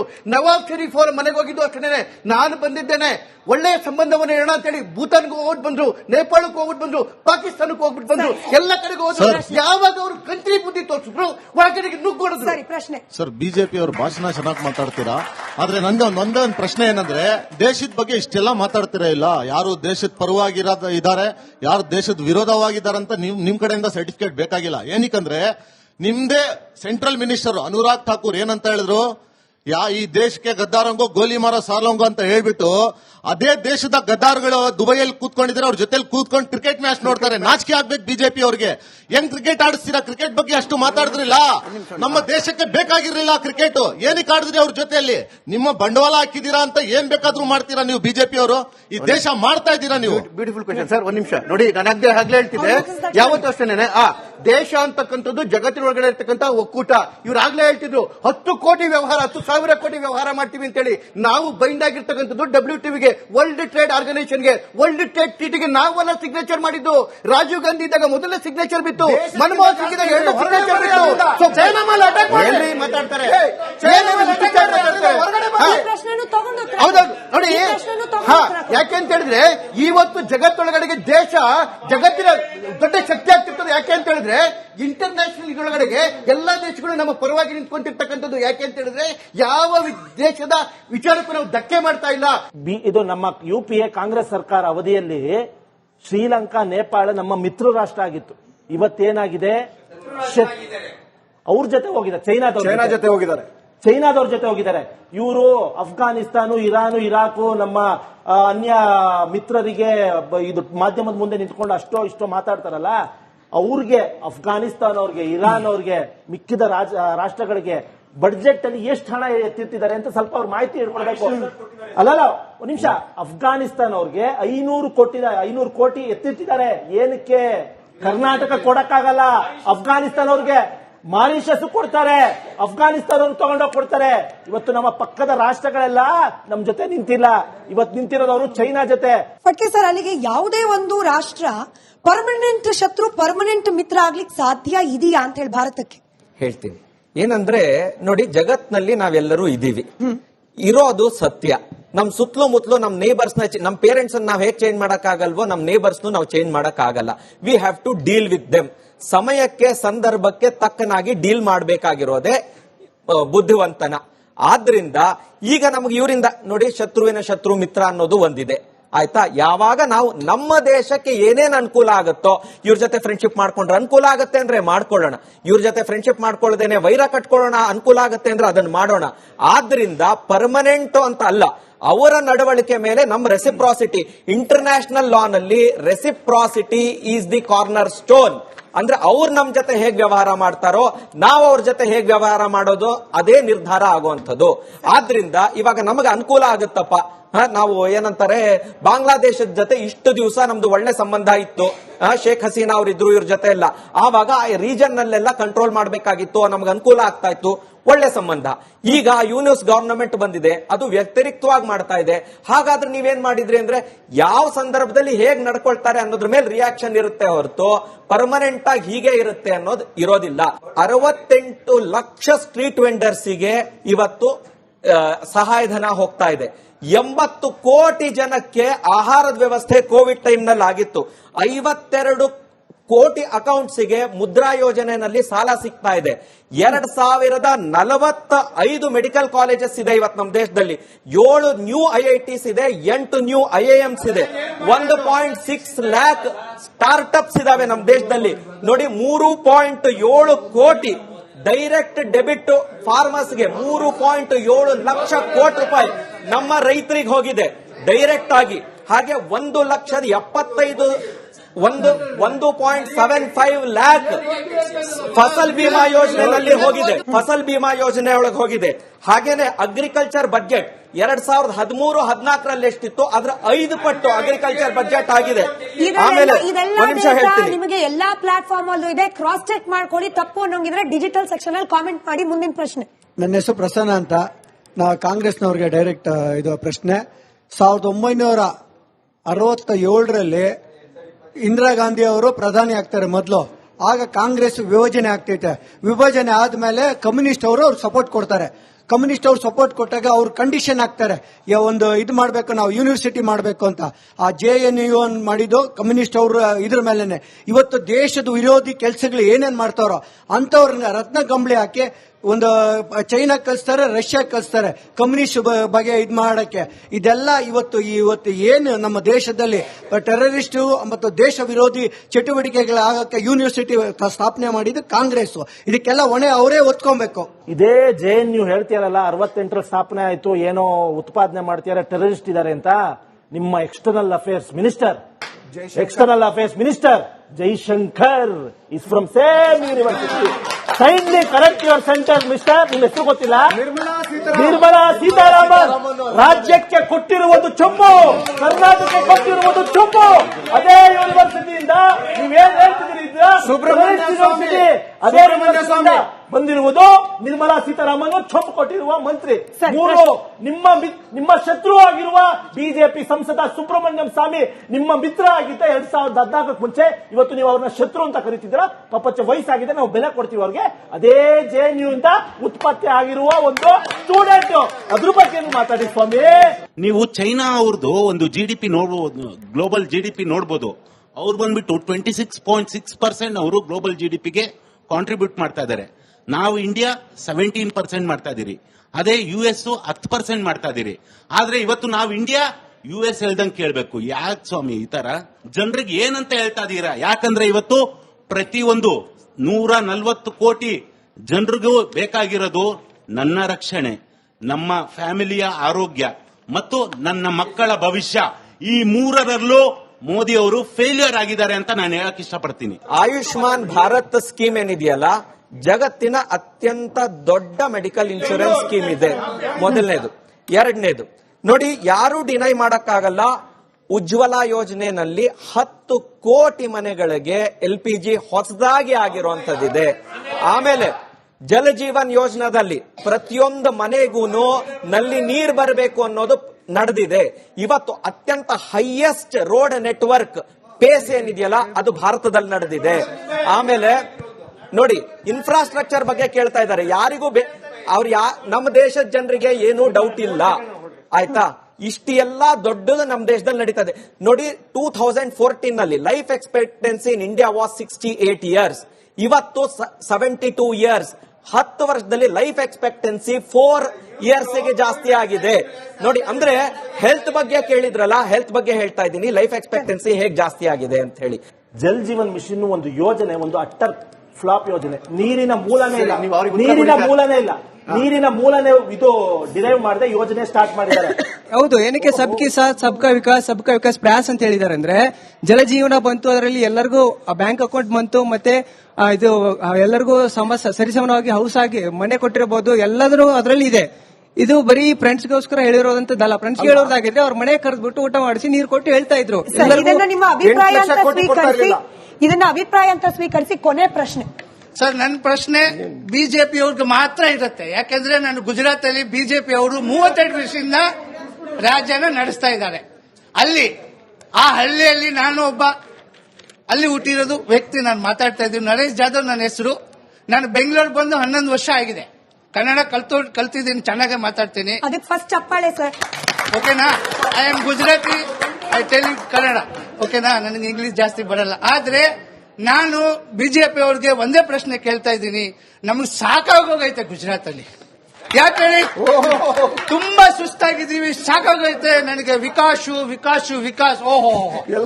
ಆದ್ರೆ ಅದ್ ಜೊತೆಗೂ ಸ್ವಲ್ಪ ಕಾಂಗ್ರೆಸ್ನವರು ಶಾಮೀಲಾಗಿದ್ದಾರೆ, ಇಲ್ಲ ಅಂತಾನೆ ಹೇಳಲ್ಲ.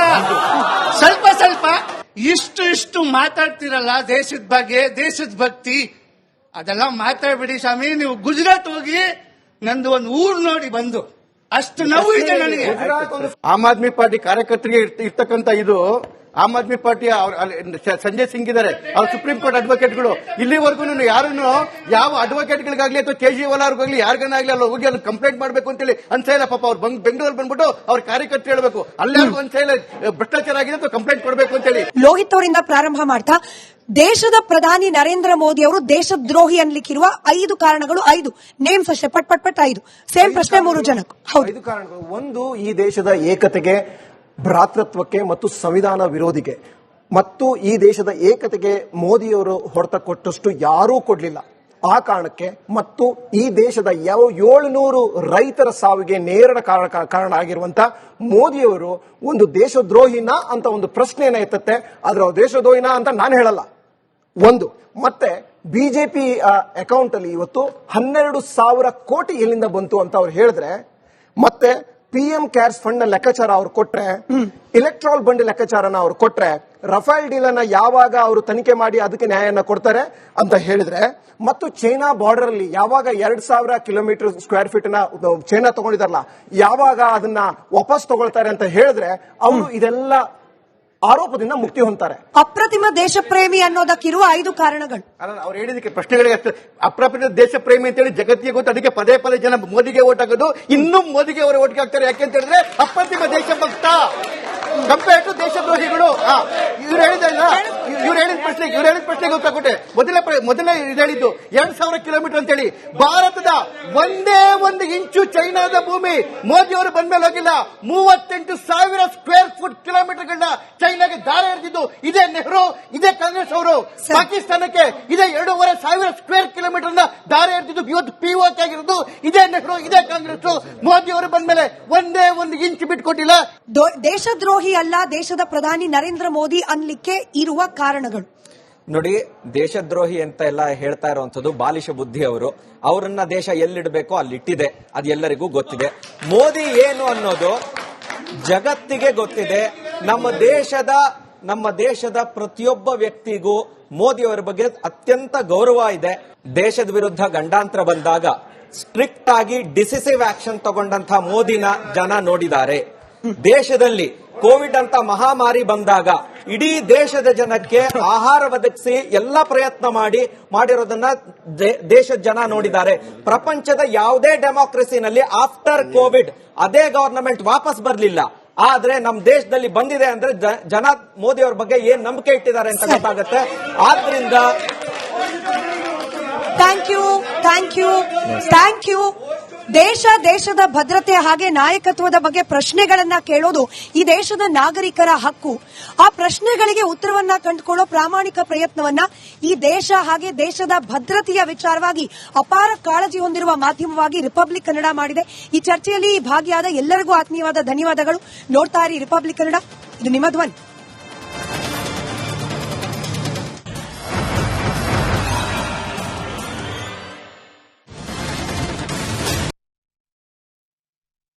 ಚಹಾದ sweet taste MDH T plus ನಿಂದಲೇ ಬರುತ್ತೆ. ಗಂಟು ಕಟ್ಟಿಕೋ ಲವಂಗ ಹಸಿರು ಏಲಕ್ಕಿಯಿಂದ ತುಂಬಿದ MDH ಟಿ ಪ್ಲಸ್ ಮಸಾಲೆ. MDH